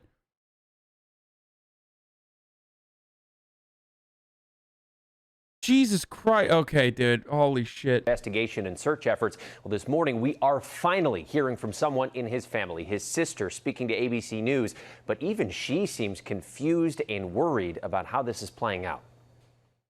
This morning, Brian Laundrie is still not talking in the disappearance of his girlfriend, Gabby Petito, but a member of his family is finally speaking out. Me and my family want Gabby to be found safe. She's like a sister, and my children love her. And all I want is for her to come home safe and sound, and this to be just a big misunderstanding. Laundrie's sister, Cassie, says even she hasn't spoken to her brother since he returned to his home in Florida from his and Gabby's cross-country trip without Gabby. I haven't been able to talk to him. Hey, honey, today we're going to the fucking Zone of Death. No, it'll be just a wonderful little hiking experience. Wait, why is it called the Zone of Death? Oh, you know, you can get away with murder there. And by the way, I mean, the dude's a Florida dude. That's like red flag number one, obviously. I wish I could talk to him. I've cooperated. Big news regarding MMIWG and sex worker advocacy is that in Okanagan, British Columbia, a man who was previously assaulted sex workers and whose property has had the dead bodies of sex workers found spent about 1 month incarcerated and is now free and employed. Wow. Wonderful. I mean, this is what I mean when I say, like, you fucking people murder sex workers all the time and then completely get away with it because society just does not give a shit about them. Oh, okay, let's keep going. Cooperated every way that I can. I wish I had information or I would give more. This is all I have is I gave to the police. These body camera images show the couple just days before Gabby went missing. Officers responding to a 911 call over an argument between the two near Arches National Park in Utah. What's going on? How come you're crying? I'm just sorry. We've just been fighting this morning. Some personal issues. According to the police report, at one point, Petito went to slap her boyfriend. He pushed her away, catching Petito off balance. She then scratched him in the face. Sometimes I have OCD and sometimes I just get really frustrated. It looked typical of both of them. Whenever they'd fight, they would take a little break and come back and be fine, because that's what you do.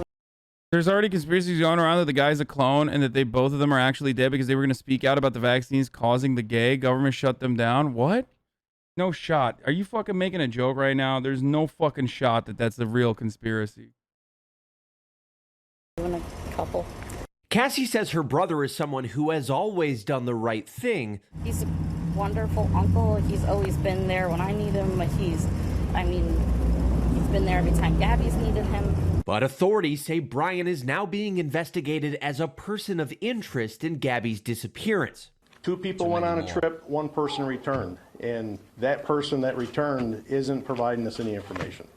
Bro, like, I don't understand it. Like, I don't understand how we're just like, what are they doing? How are they not conducting an investigation? Can someone explain this to me? Can someone explain how this works to me? It's like, 1 + 1 = 2, man. Okay? 2 - 1 = 1. Like, what's happening? No, I just don't understand how the fucking cops are, like, literally not conducting, like, there's no reasonable suspicion there. Like, what kind of superpower do white people have? Like, I don't understand. It's just like, if you're literally just like a regular white guy, okay? And you're like kind of fun to be around. It's like, you can literally just be like, yeah, no, I'm not going to talk. I have a lawyer. Okay. Like, is there no paperwork that you can do additionally to like figure it out? Hassle. Doesn't matter. You don't have to talk. What the fuck are you smoking?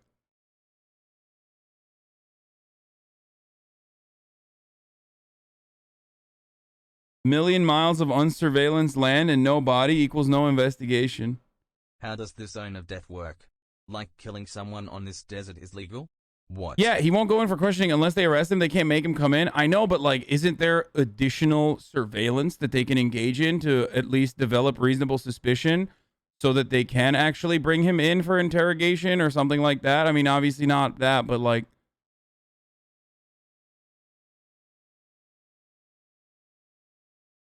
Thanks, Hasan.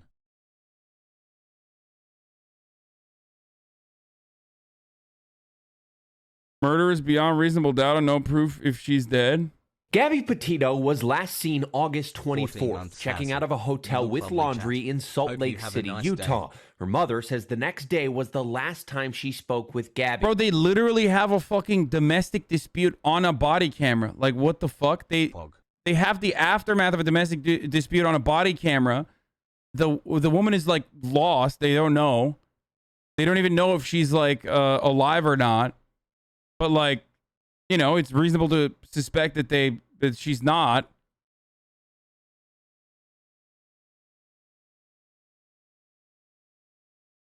Who told her they were in Grand Teton, Wyoming on their way to Yellowstone. Then on September 1st, Laundrie returned to their home back in Florida in their van alone.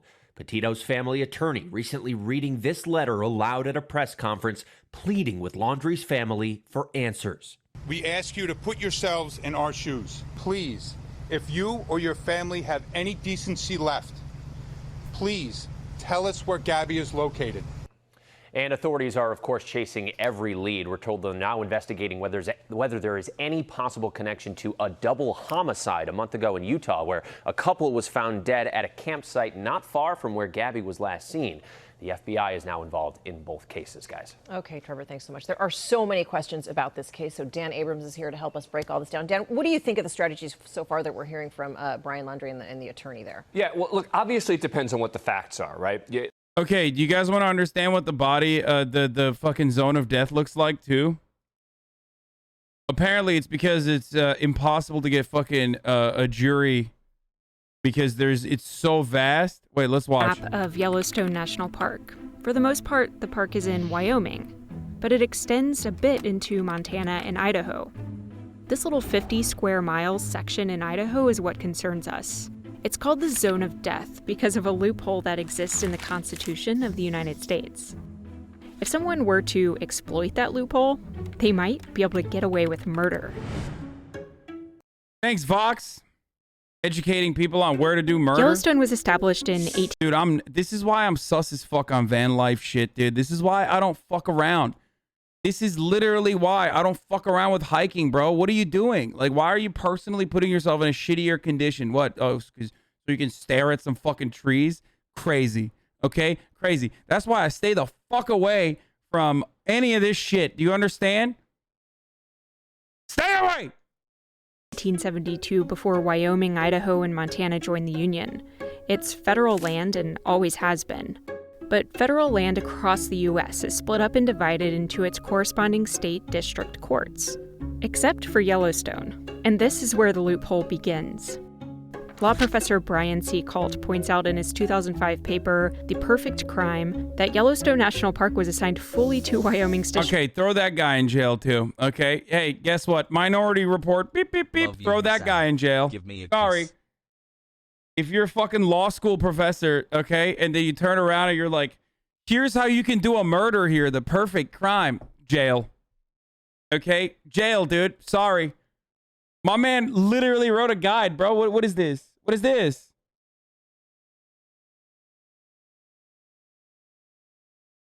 Nope, not happening. That Yellowstone National Park was assigned fully to Wyoming's district court, even though small portions fall into Montana and Idaho. So, unlike every other district, the District of Wyoming includes land in other states. So, Kalt asks the question, what happens if you are caught for a crime you committed in that 50 square mile Idaho region of the park? The first thing law enforcement would do is bring you to Cheyenne, the hub of the District Court of Wyoming, because the crime technically happened within Wyoming's jurisdiction. But Article 3, Section 2 of the United States Constitution says that the trial should happen in the state where you committed the crime. You went to jail in 2017 for manslaughter? Shut the fuck up. Wait. The guy that... No, he didn't, dude. What a fucking cuck. He should have done the manslaughter in his zone of death. No shot. I gotta look this up now. What's the name of the dude? No fucking shot. No shot. There's no fucking shot that is real, dude. Okay? What? What was it? No, not Brian Laundrie. I'm talking about Brian C. Kelt or something. Also, both named Brian. Dude, stay away from Brian's, I guess. What's going on here? Until we figure out what the hell is going on. Yellowstone National Park was assigned... Hold up. That's so sus, dude. Thank you, Catnap, with the 5 gifted subs.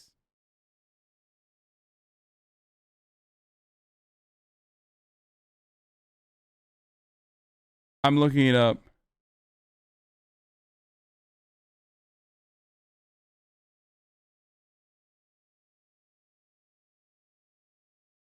Sussy Baka Ayan. Okay, there's no. This guy, no, he never went to jail, dude. You guys fucking made that up. You literally made that up, dude. It would be the first thing that pops up if the guy who wrote The Perfect Crime, actually went to jail for manslaughter, like, it would literally be the first thing that comes up. He worked with Congress to close the loophole? Yeah, suspicious, dude. Guess what? Some might say that's the perfect cover-up to the perfect crime. Dun dun dun. They'll never look out for me if I'm the one who's trying to functionally close the loophole. Yeah, that's right, dude. I'm on to you, Brian. Okay? Yeah, let's hear what District of Wyoming includes land in other states. So, Kalt asks the question, what happens if you are caught for a crime you committed in that 50 square... What's going on today? You're unusually naive, lol. What? I'm just fucking making jokes, man. Chill the fuck out. It's not like this guy's probably like a nice law professor. I'm just fucking around. Mile Idaho region of the park. The first thing law enforcement would do is bring you to Cheyenne, the hub of the District Court of Wyoming, because the crime technically happened within Wyoming's jurisdiction. But Article 3, Section 2 of the United States Constitution says that the trial should happen in the state where you committed the crime. If you're a savvy murderer, you'll invoke your right to a trial in Idaho. So they bring you back to Idaho, no big deal. In the Sixth Amendment, they said that they would require local juries. And the language they used is that the jury has to be from the state and district where the crime was committed. This is called the vicinage clause. That leaves you with a sort of Venn diagram. You have the right to demand a jury from that middle area, where the state in which you committed the crime, that's Idaho, overlaps with the judicial jurisdiction where you committed the crime, the Wyoming district that has jurisdiction over Yellowstone National Park. And here's the problem. Nobody lives there. There's no way for them to give you a trial, and so I argue they should have to let you go. This could also happen. Okay, dude. Oh, come on, bro. Really? Dude, yo, lawyers are crazy, bro. I swear to God. Yo, just jail lawyers, okay? Starting with that one chatter in my community that's been an 8-month subscriber. Seriously, dude. Yo, I swear to fucking God, dude, this is why I always say lawyers are just debate lords, okay? They're just like Redditor debate lords, but like, you know, they get paid 6-figure salaries now. What a crazy thing, dude. What a crazy thing to just... I can now what a crazy thing to just write. Happen in the Montana portion of the park, except a few dozen people do live there, so a jury could theoretically be called. CULT has proposed numerous solutions to Congress to fix the loophole, but they have yet to act. All they have to do is redraw the district lines so that the District of Wyoming is Wyoming, the District of Idaho is Idaho, and the District of Montana is Montana. And if they do that, this all goes away. So if you're planning a gathering of your adversaries, exes, and debtors, maybe try Yosemite. Okay, Vox, like, what the fuck? Vox is literally like, this is how you do murder. A lawyer takes the facts as the lawyer's presented with them. But I have to say that I find some of the language that the Laundrie family lawyer has been using is odd. I mean, you look at the first statement they made. It is our understanding that a search has been organized for Ms. Petito on behalf of the Laundrie family. It is our hope the search for Ms. Petito is successful and that she's reunited with her family. I mean, that's not a very empathetic statement, right? If this is her boyfriend, the statement would say, we are scared. We are nervous. We don't know what's happening. We are hoping that we can get some bit of information to help. But this very stilted response about, yes, there's a search and we're certainly hopeful that it's successful is an odd tone, I think, for the lawyer to take on behalf of his client when the world and the other family is saying, please help us. Such a head scratcher in this is why he is not cooperating with the police. He certainly has that right, of course. Yep. Why do you think a lawyer might advise their client to not cooperate in a case like this? Well, the most obvious answer would be if there's incriminating information. The lawyer put out a second statement trying to explain that, pointing out that in cases like this, and again, I'm looking down because I'm reading from this statement, he's saying, in my experience, intimate partners are often the first person law enforcement focuses their attention on. Yeah. That's true. But it's also true that as of right now, she's just missing. Meaning, as of right now, they want to find her. So you would... Wait, so the van belongs to her? He just like took her van and dipped, dude?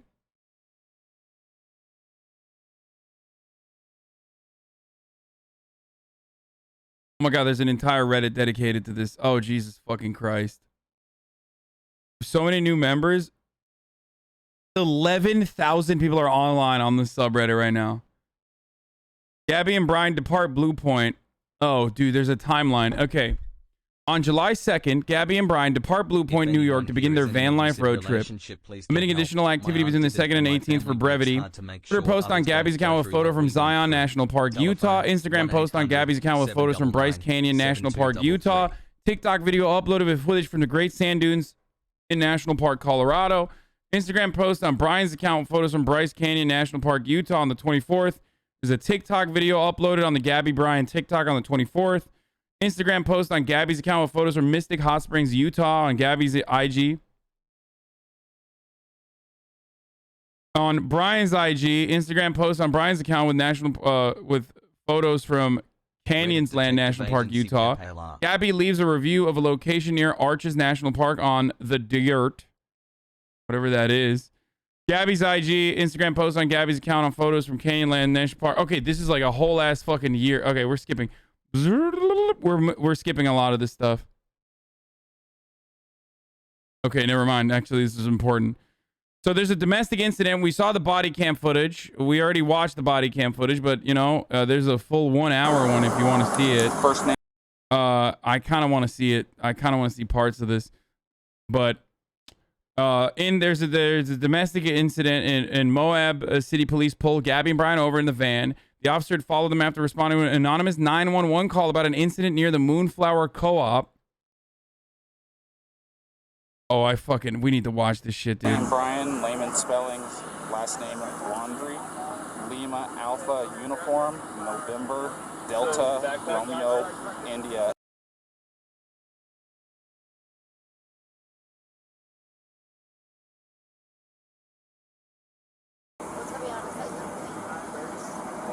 Where'd you hit him? You slapped him first? It's on his face? How many times did you slap? Bravo, Romeo, India, Alpha, November. And then what? And his reaction was to do what? It's going to be out of Florida. He just grabbed you? Did he hit you though? I mean, it's okay if you're saying you hit him, but then I understand if he hit you, but we want to know the truth if he actually hit you. Because, you know, where did he hit you? Don't worry, just be honest.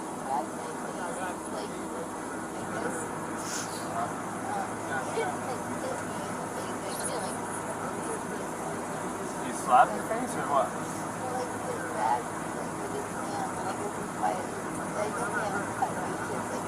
Yeah. Go ahead. Okay. So has he been drinking? No, we don't drink.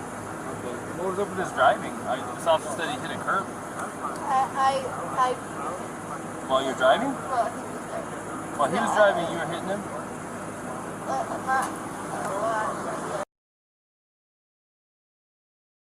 Almost 1 year, Pogo. Did you already tell him all this? I didn't get that far into it. She was hyperventilating She's a little saying bit. that they don't drink, but at the point when you lit them up. You don't drink or anything. She started hitting him. Yeah, I was yelling at him, and then when you turned your lights. Bro, what the fuck is going on at this co-op, dude? A month on, the Moab community mourns murdered couple. Local businesses offer a reward. Memorial services held Friday.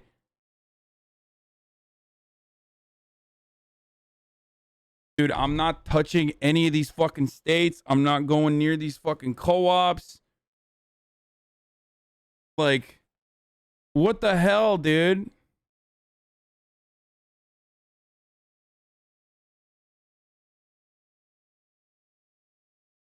Maybe this is why people are wanting you to join a co-op? Yeah, so I can get fucking murked by some fucking trust fund hippie, dude.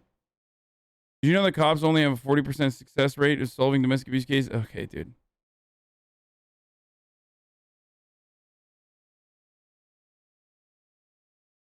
Schulte's father, Sean Paul, recalls her saying that Moab was the greatest thing ever and moved to the area. She loved the freedom that people had to be to whoever they wanted, wherever they wanted. One of them was worked at the store where Gabby and Laundry Dude had the discussion. The tragedy of the couple's murder and the fact that the suspect is still at large have threatened that feeling of freedom for many. Moab community members are shocked. Laundry is dirty at HasanAbi. Moab resident Dane Brewer said he and his wife Wendy Wootrich were not acquainted with either woman, but were so moved. Oh, this is the lesbian couple that were murdered, right?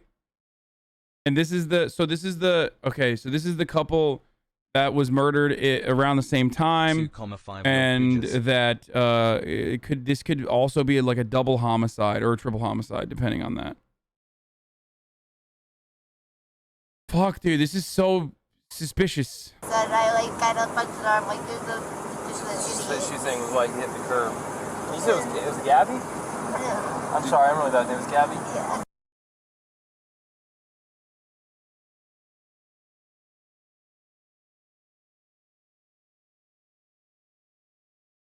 Try to meditate stuff. I'll be back. To have a lot of anxiety and stress. I have a lot of anxiety. And what's his name? Is it Brian? Is he usually pretty patient with you? Yeah. But it just makes me upset. I know that he definitely gets frustrated with me a lot.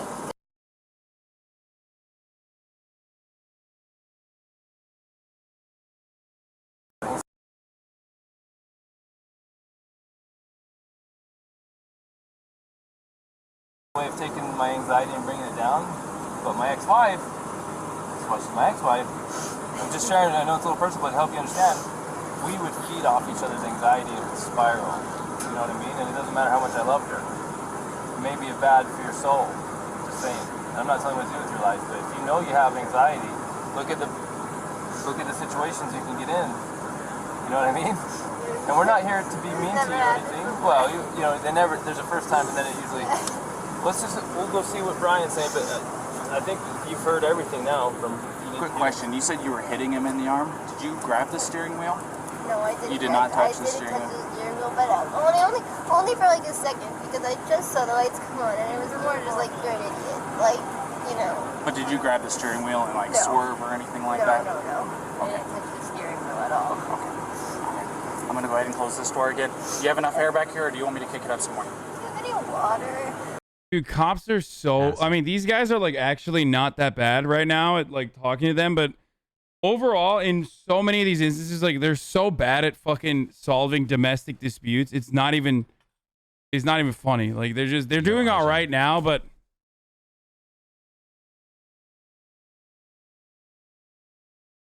I will see if I can find something. Okay, no worries. Thank you. Bro, I'm white passing as fuck. Like, I've never had an experience like this with a cop. Happen to have any water, would you? Can I get a bottle? Did you already give a statement for this officer? I've got this gentleman here. Holy fuck, look at this dude. Oh my god. Literally just look at that dude, bro. Bro, that dude stops me. I'm like, all right, I guess it's over. GG's, you know what I mean? Motherfucking Ragnar Lothbrok, dude. Look at this.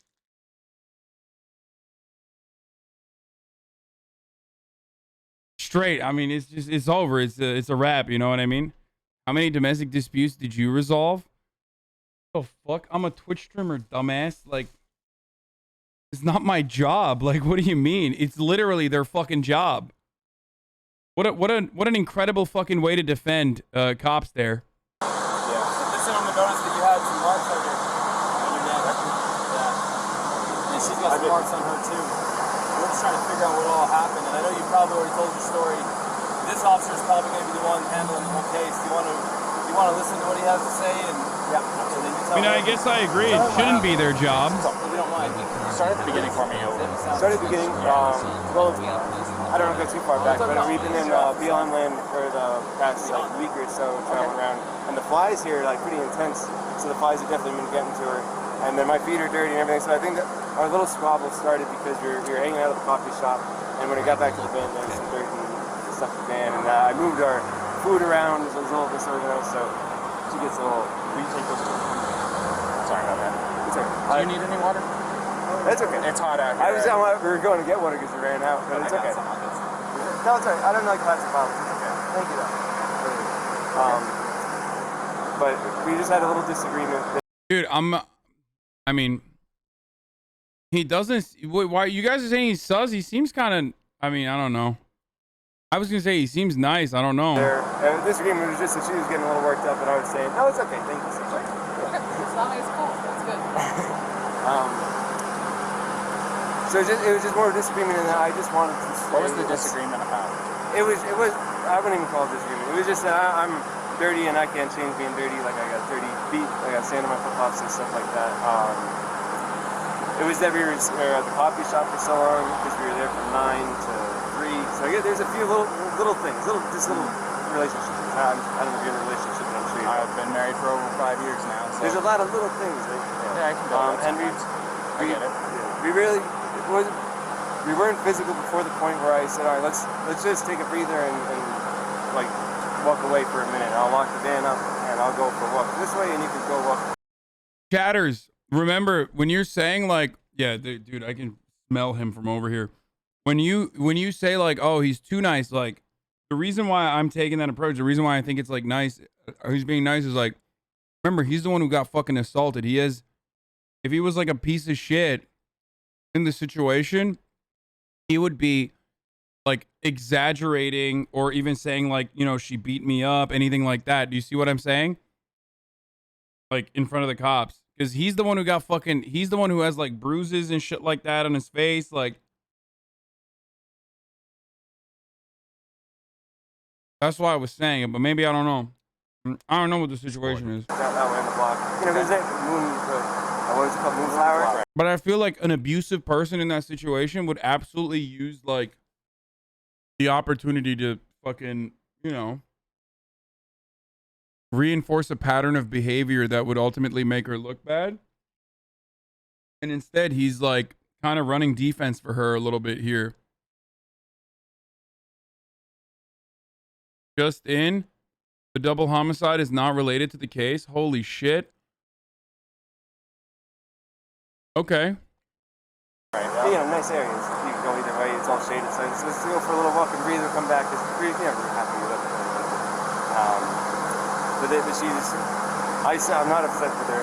She got worked up and she had a phone in her hand and her keys and everything. And she wanted, not her keys, her rings. Her rings, her phone. And I was holding on to the keys because I didn't want to go anywhere. And my big fear is, I don't have my phone. I don't have a phone. So she goes off without me with a car. I'm on my own. So I was saying, let's just go for a walk. And she was trying to get the keys for me. So I was just going, just wait back up. And that's when she hit me. And I didn't get, I don't want to push you, but I didn't get overtly physical. I was just trying to keep her away and not get hit. And then I got really loud. And like that's probably fear of his attention where I was going, you know, back up, get away, just give me a... Okay, so you said you pushed her to create some distance, obviously, right? What happened after that? What got the scratches on your eye? The phone. The phone? So you pushed her and she hit you? It wasn't like a push and she jumped on me. She was already, I don't want to, she was already swinging and I was multiple. Yeah. A lot of angles, a lot of nails, a lot of rings. Yeah, you got 3 scratches in your neck. You got one on the left side of your nose. You got one in your face here, and you got 4 bleeding over there. So it looks like 2 hands coming in. Do you mind lifting up your right sleeve for me? I'm curious about something. It's a little bit of nails. I suppose fingernails, but I'm not complaining. I'm not complaining about fingernails. Is it bruised or tender or anything like that? No. Okay. I'm fine, and I love Gabby. I hope she doesn't have too many complaints about me. I'm just, you know, I feel bad I had to get so public. I was just trying to be loud. So this is, you know, try to make her calm down and be like, look, everyone's watching. And like, stop this. Just hang tight for me. Bro, it's so weird. Like, bro, he is way too fucking casual when he's like talking to the cops right after he got like fucking brutalized by his girlfriend while she's like hysterical and crying and stuff like that. That is sussy. Okay. This is some like Ted Bundy ass shit.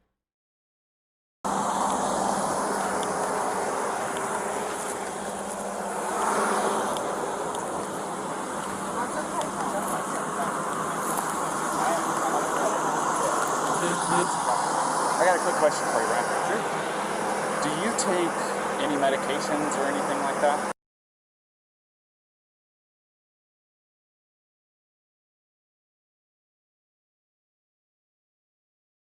You don't take any medications or anything like that? Okay. Are you normally this kind of like hyper? Do I see my heart rate up whenever the lights flash on? It gets your heart rate up. If I see my trust me, it does me too, and I'm the one. It gets me going a little bit. You probably can say, "Hey, buddy," whenever somebody walks up. Oh yeah, brother. Trust me, me too, brother. Yeah, my heart rate's going. Whenever I turn them lights on, it's time to go yippee-ki-yay, motherfucker. So, okay. Yeah, hell yeah, it gets me going, gets my dick hard. No, I don't think so. No, none that I know of. That's the funniest thing a cop can ever ask you is like, why are you uncomfortable right now? Like, I don't know. Maybe because I'm fucking surrounded by dudes who have their hands on their guns. He's sus. Who could literally fucking kill me and most likely not even get a fucking slap on the wrist.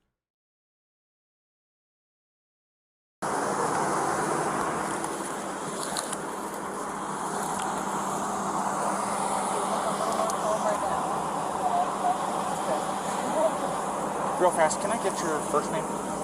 Gabrielle. Gabrielle, how do you spell that? R-I-E-L-L. And your last name? B-E-T. B-E-T? P as in Peter. Oh, P. And E-T-I-T. I see. Oh.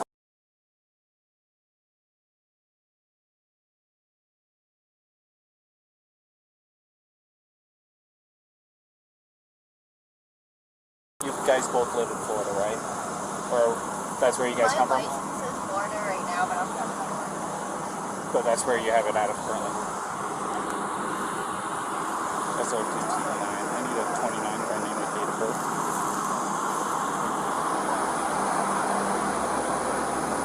First name, Gabrielle. Golf, Alpha, Bravo, Romeo, India, Echo, Lima, Echo. Last name, Tico. Papa, Echo, Tango, India, Charlie, Oscar.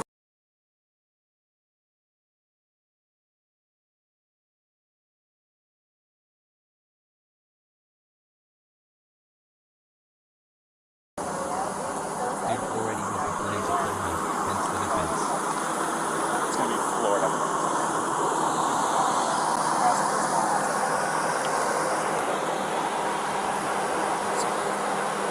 We're just kind of hanging tight for a minute. All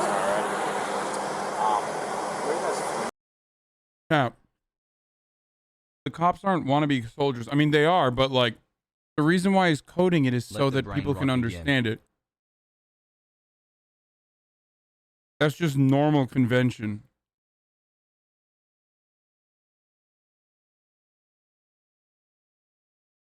Like, that's just a normal thing. That's how you're supposed to do that. Even though he still got the last name wrong, I think.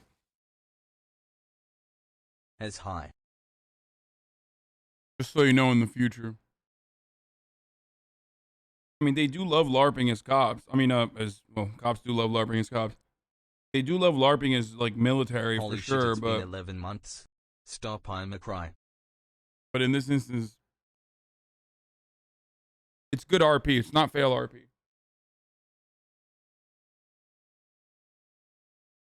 You know? -1, -1, -1, -1. Good RP also is the top of the hour ad break. Did I run it already? Did I run one? Dude, sometimes when I get heated and I start watching something, oh yeah, I did not. I'm running one now.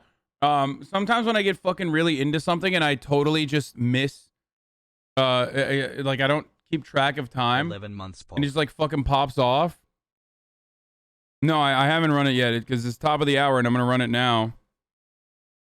But if you'd like to, you know, if you want an uninterrupted ad-free broadcasting experience, you can subscribe. You can use an ad block. You can use a VPN. But here's the fucking 1 minute ad break now, baby. Let's go. Florida, yeah, was our last test. Still get down there. How long you been on this trip? 4 to 5 months out. So you're up to 5. What was the determinants? What was the ending of this trip? Moving to a new place? We're going to Portland. So her grandmother's best friend lives in Portland. We stayed in. 2 years ago, we did a blood cross-country trip, which we loved. We did in Nissan Sentra, like a tiny little car. So I was like, let's do it better. And it's got a big van. Not a big, it's a tiny van compared to all the things. But I said, let's try and do it a little better, and it's been great so far, for sure. But you were going over to Portland, and I don't know if you're probably here more familiar with it, but wolfing, have you ever heard of that? WWOOFING. It's called, oh, you got it. I'm from California originally. Oh, yeah? So, and part of my job, I dealt with employees that were from all across the United States, and Washington, Oregon, California, Nevada, everything you can think of on your Western. I know most of them. What the fuck is wolfing, bro? Trees on organic farms, so it's like a volunteer work-away type of situation where you can work on organic farms. So that's our goal once we get over to Washington. We'll do that from Washington, then down to Oregon, and down to California. So I'm close to that. What part of California is that? I'm from a town just outside Sequoia National Park. If you're going to be going through there, we'll get good in the way of outdoors. Go ahead. But no, it wasn't too bad at all. So I just got a phone with one of the two witnesses, and I reported it. You want me to tell you what he said? Yeah, real quick. Do you mind hanging with him for a minute? So, get away from both of them. So, he said that he never saw the male strike the female. He saw the male trying to lock her out of the vehicle. She even told us that he was trying to lock her out, told her to go take a walk. So that she was trying to get in. She eventually couldn't get in and actually clawed her way in through the driver's door. He says, I don't understand why she's doing that. Well, I think it's because it was the only door that wasn't locked that she could get through. So she's trying to get in over him.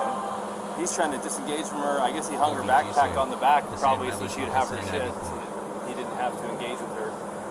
Everything she's saying is the same thing. I haven't heard what he said, but if that's what he said, it's also what the witness is saying. The witness says, I never saw him hit her. I saw him shove her, but I couldn't tell if it was an aggression against her or a defense against her, as far as her, being the aggressor. So at this point, unless the guy's screaming that he needs to go to jail and did something to this girl, it sounds to me like she is the primary aggressor. Yeah. Now the problem with her being the primary aggressor is in an instance of domestic assault, be it a male or be it a female, we shall arrest. Now, that doesn't necessarily mean they have to go to jail. We can do a citation if it meets one of three criterion, which one of them is that we can ensure that they're not going to further risk each other's safety. But the problem with that is they live in the same vehicle.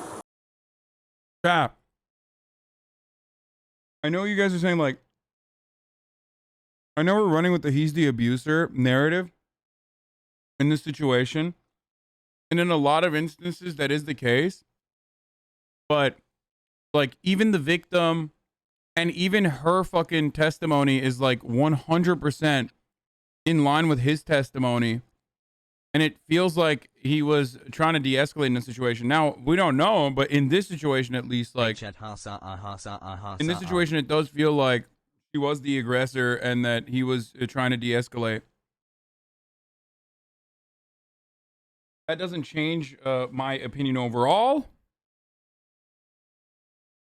but it is straight. It's definitely not the common meme. Let's be nothing, let's be real. You know nothing about abusive boyfriends and husbands, says Omar Sidriv. Yes, I mean, but I know about abusive girlfriends. So there is that. I've experienced it. So I know you don't give a fuck, but even in this situation, though, like, I'm just looking at the information that is readily available to us, and it doesn't seem like the common the common situation. That's what I was going to say. The other part of it is there was actually an injury too to the victim, which is him. Right, and I'm getting conflicting stories about why they hit the curb up here. What did he say why he hit the curb? Well, I've watched. This is what I saw first. Saw him cross the double yellow. I was doing 42 miles an hour. I was, probably 2 car lengths behind him, tapping my whales at him, trying to get his attention. They knew I was behind him. And then after he crossed the double yellow, he merged over into the right lane, and then out of nowhere, just boom, hit the curb. So did he tell you why? He said that she grabbed the wheel and turned it real hard. She said that she was hitting him in the arm. So sounds legit. I mean, I'm sure if I'm driving and my arm's on the wheel and I'm getting hit in the arm, I'm probably pulling out the wheel. Yeah. And I'm sure it was a little of both, and usually the truth is somewhere in between. He's probably trying not to say that he hit her because he probably doesn't want her charged with assault, domestic assault. He probably would rather say she pulled the wheel than hit him. Yeah. You know what I mean? So, fortunately for her, we cannot treat, just because he's bigger and stronger, and even if he's not willing to press charges, we can't treat this differently than if it was a male on female violence. Yeah. And we're going to have to charge her, and I appreciate we can what you do a do so citation if there's some arrangement that can be made to separate them, and then we have to let them know that there's no contact order in effect.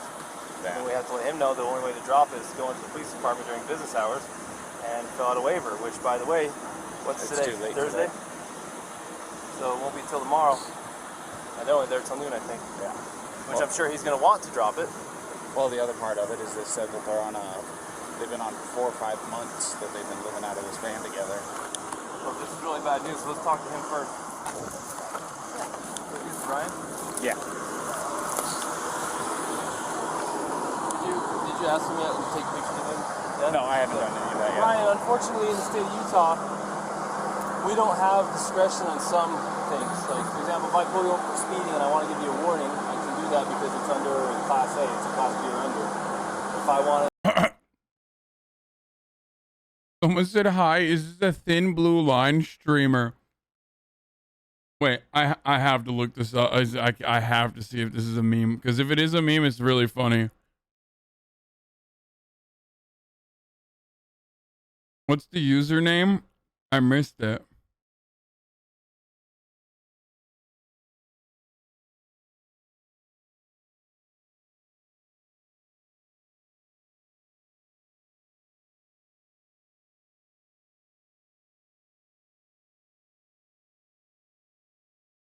I can't stop saying Control F. Like, I can't do that. Just link him to me.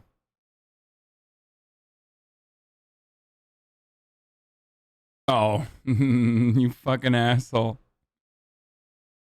That's funny. You got me. You got me good. give you warnings for all kinds of stuff I can, but there's That was funny though. Good job. a few things I can't. When I say I, please, I'm not in charge of it.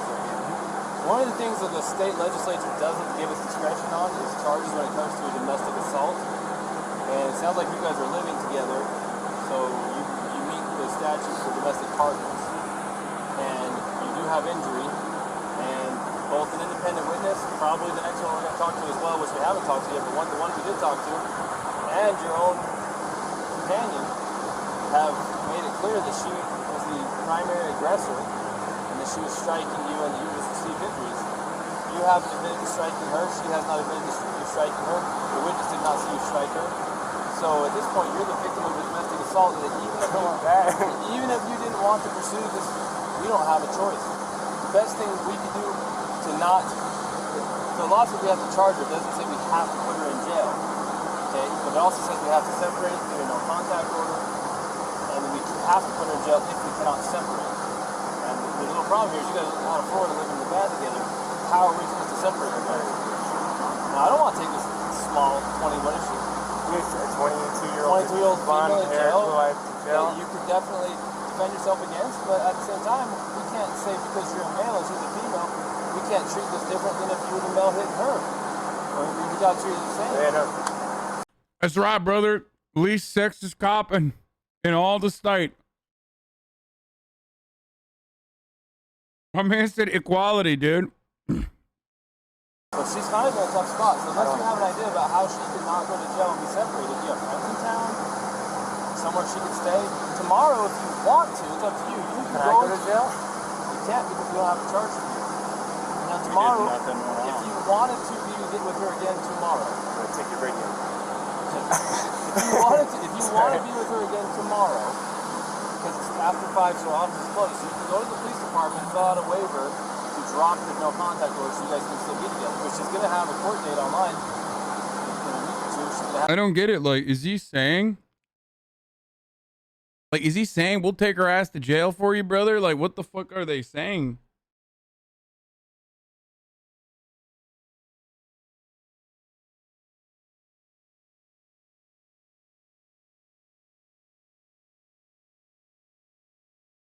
Bro, Loki, if they arrested her, she'd be fucking alive right now, for the record. have to show up for a court date online and answer, the prosecutor might drop it. They might say, for example, if you're not willing to pursue it, that's your decision. I was going to say, it definitely is. I'm not going to pursue anything. It's my fiance, I love her. It's probable. I'm sorry that I had to get so public. So I just want to get like the checklist of things I got to do to get rid of it. So there's an online court date. Well, she'll get a paper with a court date. How do I get rid of it? Well, the court date has to be attended in order for them to decide whether they need to continue or drop it. First, it's just an initial appearance to say, are you who we think you are? Yes. Do you understand the charges been brought against you? Yes or no? Yes or no, the answer. Do you have an attorney? Yes or no? Someone in the chat said she would have been arrested if she was a guy.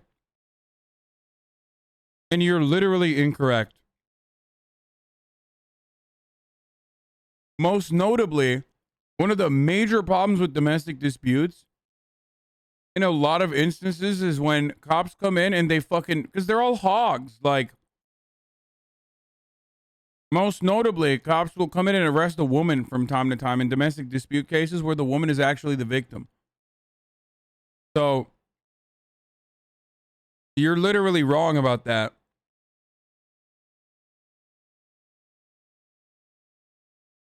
This notion that cops always favor the woman and always like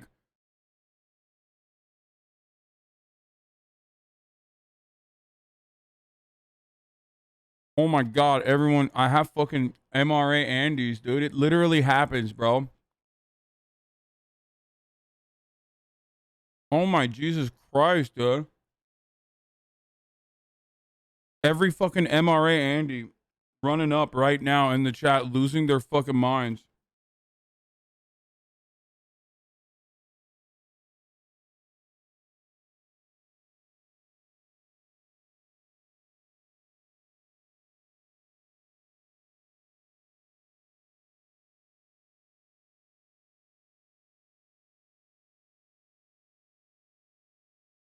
Cops are literally, I mean, we have a meme.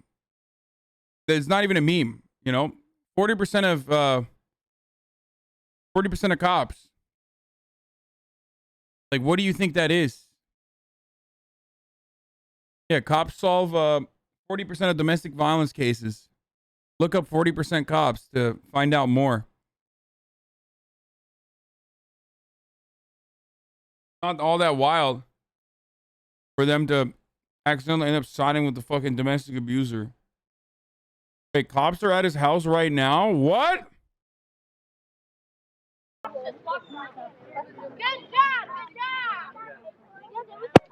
So police just showed up in this van. Okay, bro, van life. Let's keep going. Okay. Spoilers. From there, she can ask to speak to the prosecutor. The prosecutor might be contacting you. Say, hey man, like, I don't see 110 pounds soaking wet, and you're a big strong guy, and we understand you're not even wanting to pursue this, but the cops have to follow the statute. How, like, what, in the interest of you, of justice for you as a victim, what do you think? And they can decide to still prosecute her, or they can decide to drop her, or they can decide to give her a plea and make it kind of go away if she be hurt somehow. But that still does not eliminate the first court appearance that she has to attend, which thankfully for you guys is going to be online. So you don't have to. So if you're out of town, here's the thing: if you're out of town and she doesn't come into her court appearance online, they can suspend her driver's license, they can issue a warrant for her. So she needs to play ball. Does that make sense? Yeah. And remember, her team, me and her and her team. I'm sorry about all this. I apologize again. But so she's got her online court date. Just acknowledge that she's hurt, and then she's got the one for the. Well, there's automatically right now there's something called a no contact order in place. Yeah. From this point forward until tomorrow, if you wish to drop it, you have to go to the 217 East Center Street, Mon City Police Department. I've got all the papers. And you have to ask them to give it to you.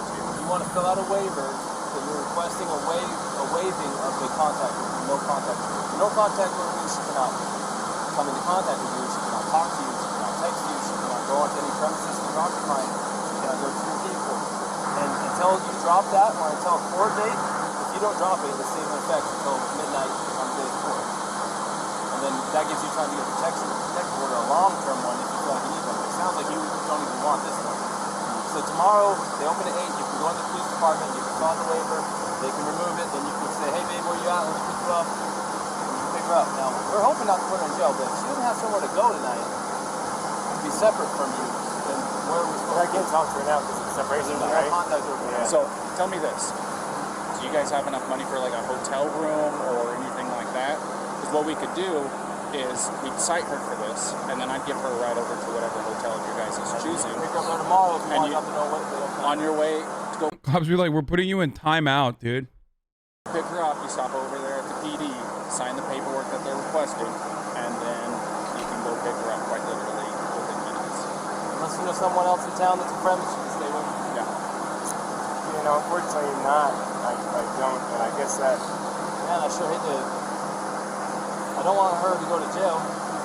Will it be if she goes to jail? It's like that goes down somewhere instead of her going to a hotel. Right? If you did a citation. It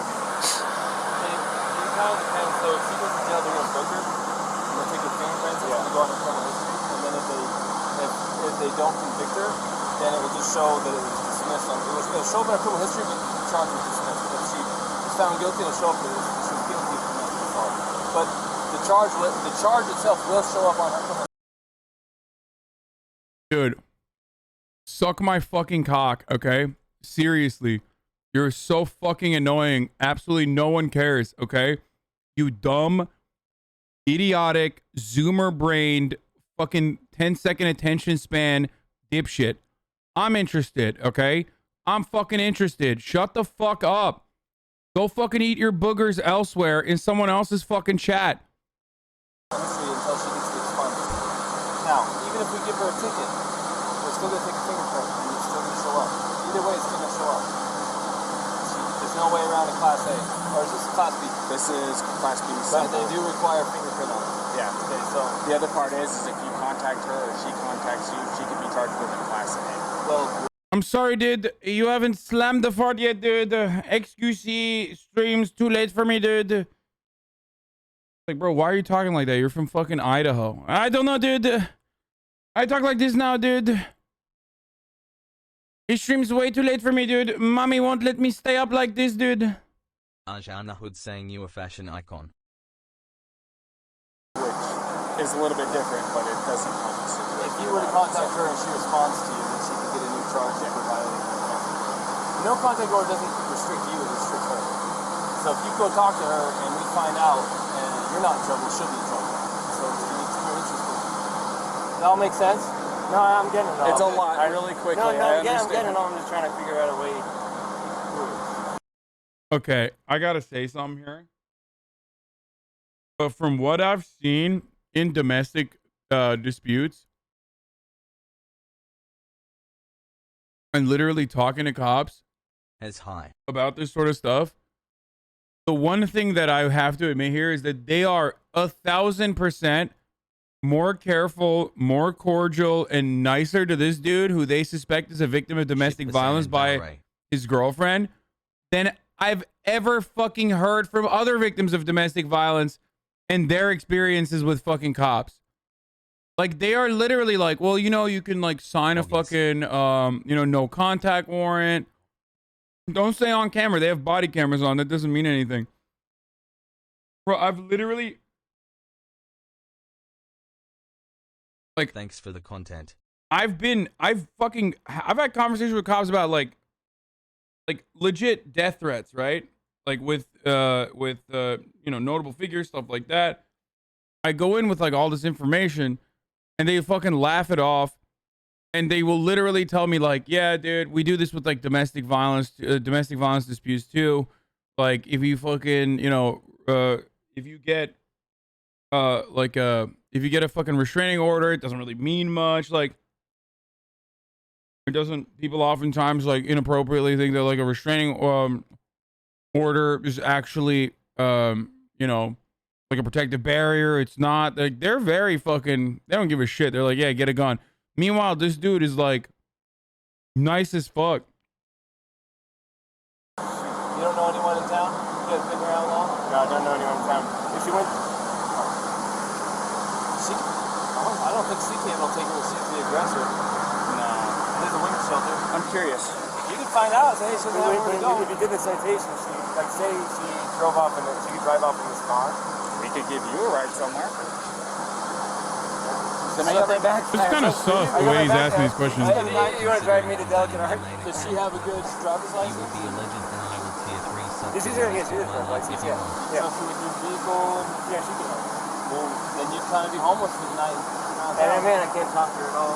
Well, and I've got to do the thing, so I can't go camping. We can tell her what it is that she needs to do to get through all this, and then let her know what the plan is. Here's the problem, though. If we take you up to Delicate Arch, you're going to be hoofing it from Delicate Arch all the way down to Moab Center Street, so that you can fill out that paperwork. Because if you're not there by noon tomorrow, you're going to be looking at Monday morning. It's early on Friday. Yeah. You'd be looking at Monday morning before you could actually see her again. Again, we're not trying to make your life hard. This is written statute. There's nothing a lot of bureaucracy. It's designed to protect victims of domestic assault. Not everybody's the same. This is different than normal, but we have to treat everything the same. That's how it is. You can't afford a hotel? No. Very little money you have for sure. You want me to? I'll call Sea Cave in. See if Sea Cave will take you for the night. I'll see if they'll take either one of them, because then we can figure it out. Sea Cave will take me. Oh. Actually, Sea Cave will take him as a victim of domestic assault. Sea Cave will take him, and they will help you tomorrow. And you're like a block and a half away from the PK. Let's see if Sea Cave will take him, because they actually put up. Actually, they didn't take a guy, but they got a hotel for a guy last time. Yeah, I'll do that. Sea Cave might get you a hotel. Now, what she does... I'm happy sleeping outside in a sleeping bag. No, I don't need a hotel. I'm just saying, I think Sea Cave will get you a hotel. If you want her to have the van, we don't care. It's up to you. But...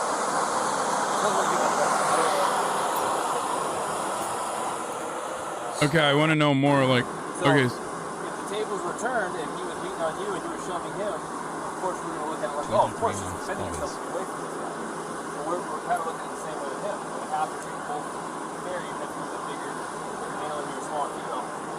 The law doesn't say, hey, Officer Pratt, Officer Robbins, you can treat people different based on gender under the section you can. Even if it makes no sense, you probably could not physically destroy this man with a heart. This is Officer Robbins. Hey, how's it going?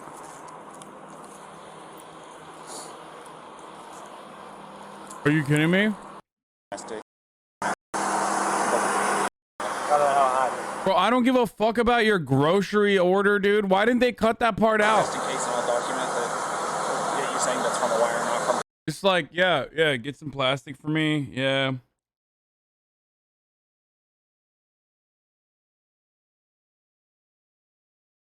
Or it's just, I want to document everything, you know what I mean? And then your right arm.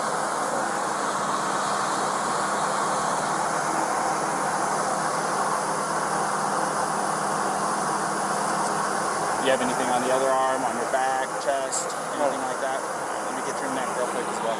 You want to kind of tilt your head off to the right and look up? This way? And then look up. There you go. I don't know. And then, this is just for precautions. You mind lifting your shirt for me? We can go back here if you want some privacy. I want to, like I said, I want to do a very thorough job. I want to make sure that you don't have any additional injuries you don't even know about. I don't know how I'm good. You mind put your collar down for me a little bit? On the other side? Alright. So, I talked to my contact over there at ZZoomer. The people that can help with hotel rooms and stuff like that I have at the office. I'm just playing phone tag with a couple people trying to get it all lined up, because certain people have access to the corporate card, he doesn't. So we're trying to get everything lined up. This is going to take us a few minutes to get that lined up, get her cited and stuff like that. Like I said, we're going to be handing her a piece of paper that has a court summons, date, stuff like that, and she'll be able to give you all that information once you drop her out. Okay? So, you want to hang tight? Well, yeah. You want to go ahead and finish getting your stuff with this fine gentleman here? The TLDR is we're watching the body camera footage of a domestic dispute. She doesn't want to not be with him tonight. There's no choice in the matter. Yeah. So Pratt's nobody's calling the supervisor, at least that's what he said. What did she say?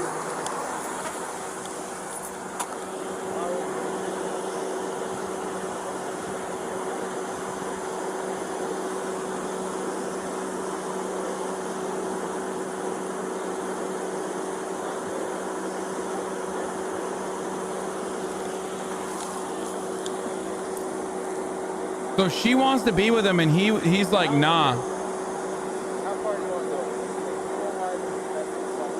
She said, I don't want to spend with him tonight. No, she says she wants to be with him. She does not want to be with him. Oh, she doesn't want to. She said, I don't want to spend the night with him. I thought she said she wanted to spend the night with him.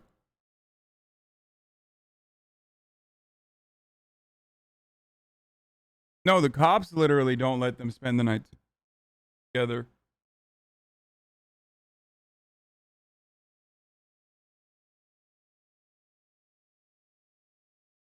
I'm so triggered by you fucking dummies. Yeah, she doesn't want to not be with him tonight. She says she wants to be with him. You fucking assholes. Oh my God. Why? Why do I have so many fucking assholes in this community, dude? Smack him.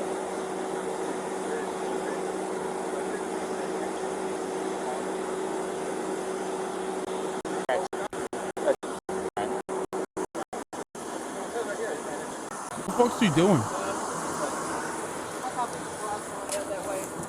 I swear to God, I have like literally, I need a Gaslighters Anonymous, dude. I'm just like victim to so much gaslighting all fucking day. This is what I do. I sit here and take the abuse.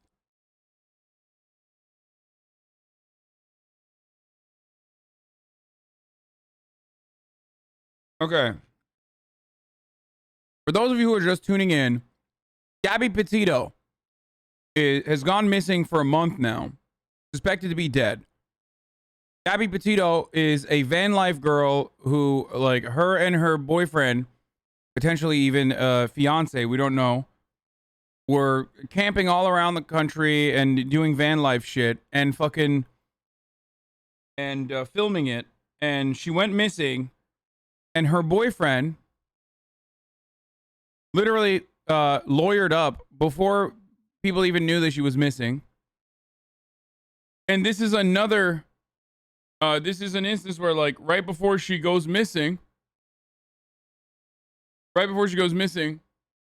have a domestic dispute that's like seen by a victim. A victim calls 911. I mean, seen by a witness. A witness calls 911, and this is the body camera footage of this of the conversation.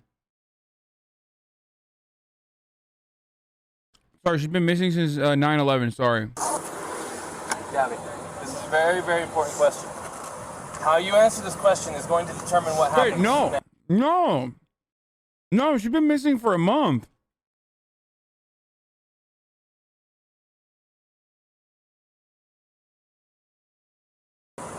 Think very hard before you answer the question. How you answer this question is going to determine what happens next. 18 days or so? The only person who can answer this question is you. Think very hard before you answer the question. Do not quickly answer. Think very hard. When you slapped him those times, were you attempting to cause him physical pain or physical impairment? Was that what you were attempting to do to him? No. What were you attempting to do? What was the reason behind the slapping and stuff? What was it you were attempting to accomplish by slapping? I was trying to get him to stop telling me to calm down.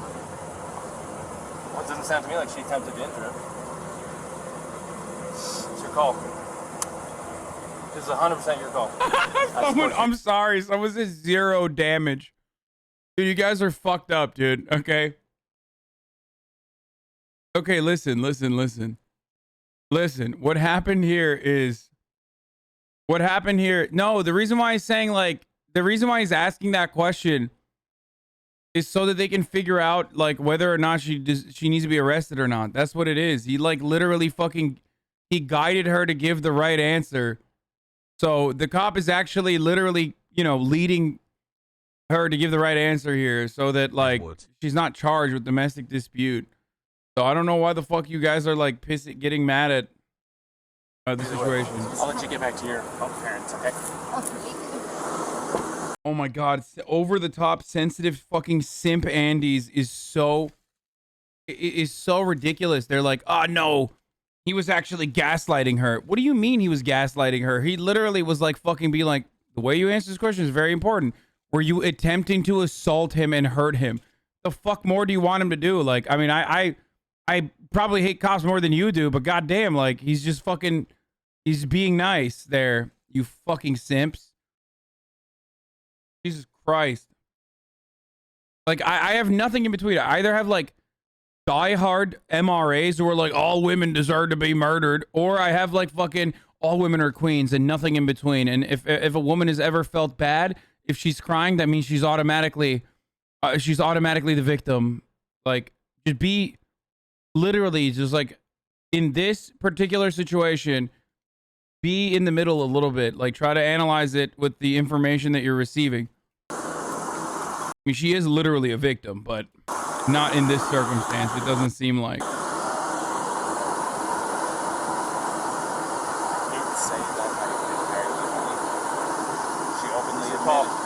She openly admitted to me earlier that she was striking him in the arm. Or he said that she was striking him in the arm. He said she was. And I'm gonna be honest. I'm surprised the cops let her, like, the cops fucking didn't, like, arrest her and go overboard with that.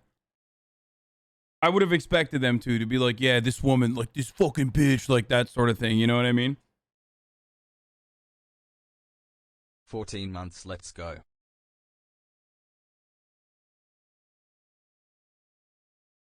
It's probably because she's a white woman. That definitely factors into it. she said that she got hurt.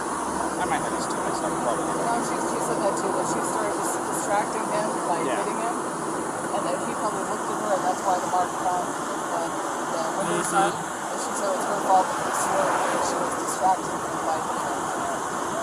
But she said she didn't try to hurt him, it wasn't malicious. She thought that he wasn't listening to her.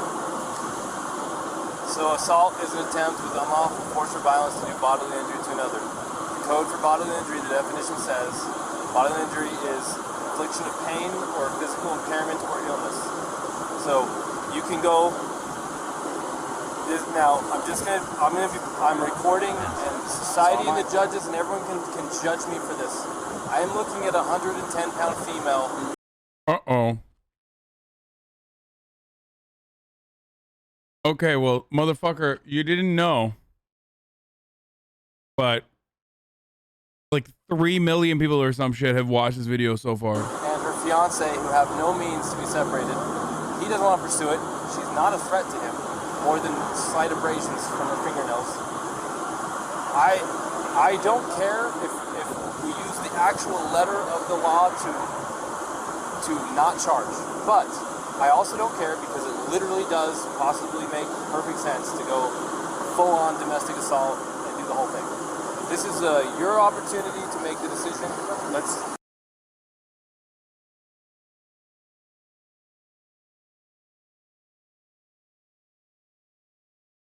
For the one time they decided to be lenient. The one fucking time cops ever in the history of leniency decided to be fucking lenient, and look at what happens. This motherfucker's gonna be like, I will never be lenient ever again. I'm arresting every woman that's ever laid a hand on men.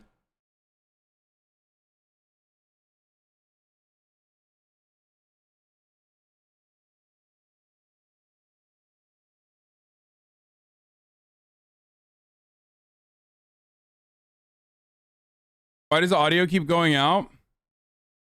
Because I hate you guys, so I'm like personally muting it over and over again just to trigger you.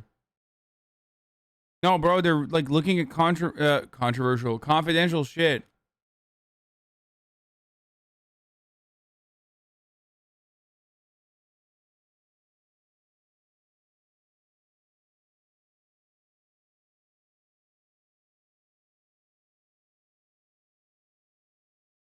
Dude, they're keeping secrets from chat. That's kind of fucked up. Go ahead.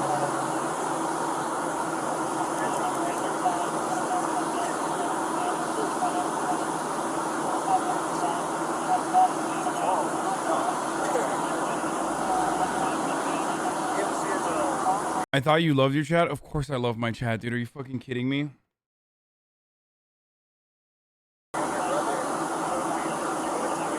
I better go. go on that. You got this? I'm making this. Look at the dumb shit I put up with. If I didn't love my chat, I would never do that. That guy? Yeah. Go handle that guy. Go handle that guy? Okay. If you're more comfortable. Well, it's 6 one way, half dozen the other. It's up to you. I mean, it's a headache whether I go left or it's a headache whether I go right. Another option is to not charge them but separate them through the night. Bro, they literally didn't want to do it because of the paperwork. The only time, dude, the only time fucking cops ever ever exercise any leniency is like, too much paperwork, fuck it. Literal RP cops, dude. Holy shit.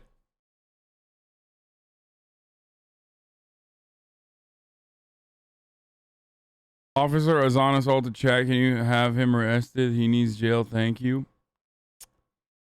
Of course, Hasan loves his chat. We are his army protecting him from the barbs. It's not even true. You literally did not even protect me from the barbs. You guys fucking tried, but it didn't work. Like,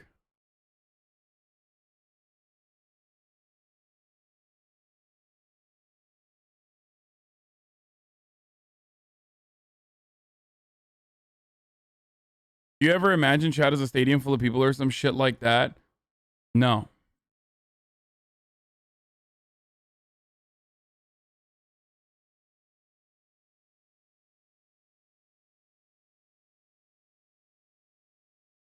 There are barbs literally a part of your community. Yeah. We should fucking ban them, to be honest. So many people hate you from that I had to defend you. It was annoying as fuck. Yeah, it is annoying. But what are you gonna do?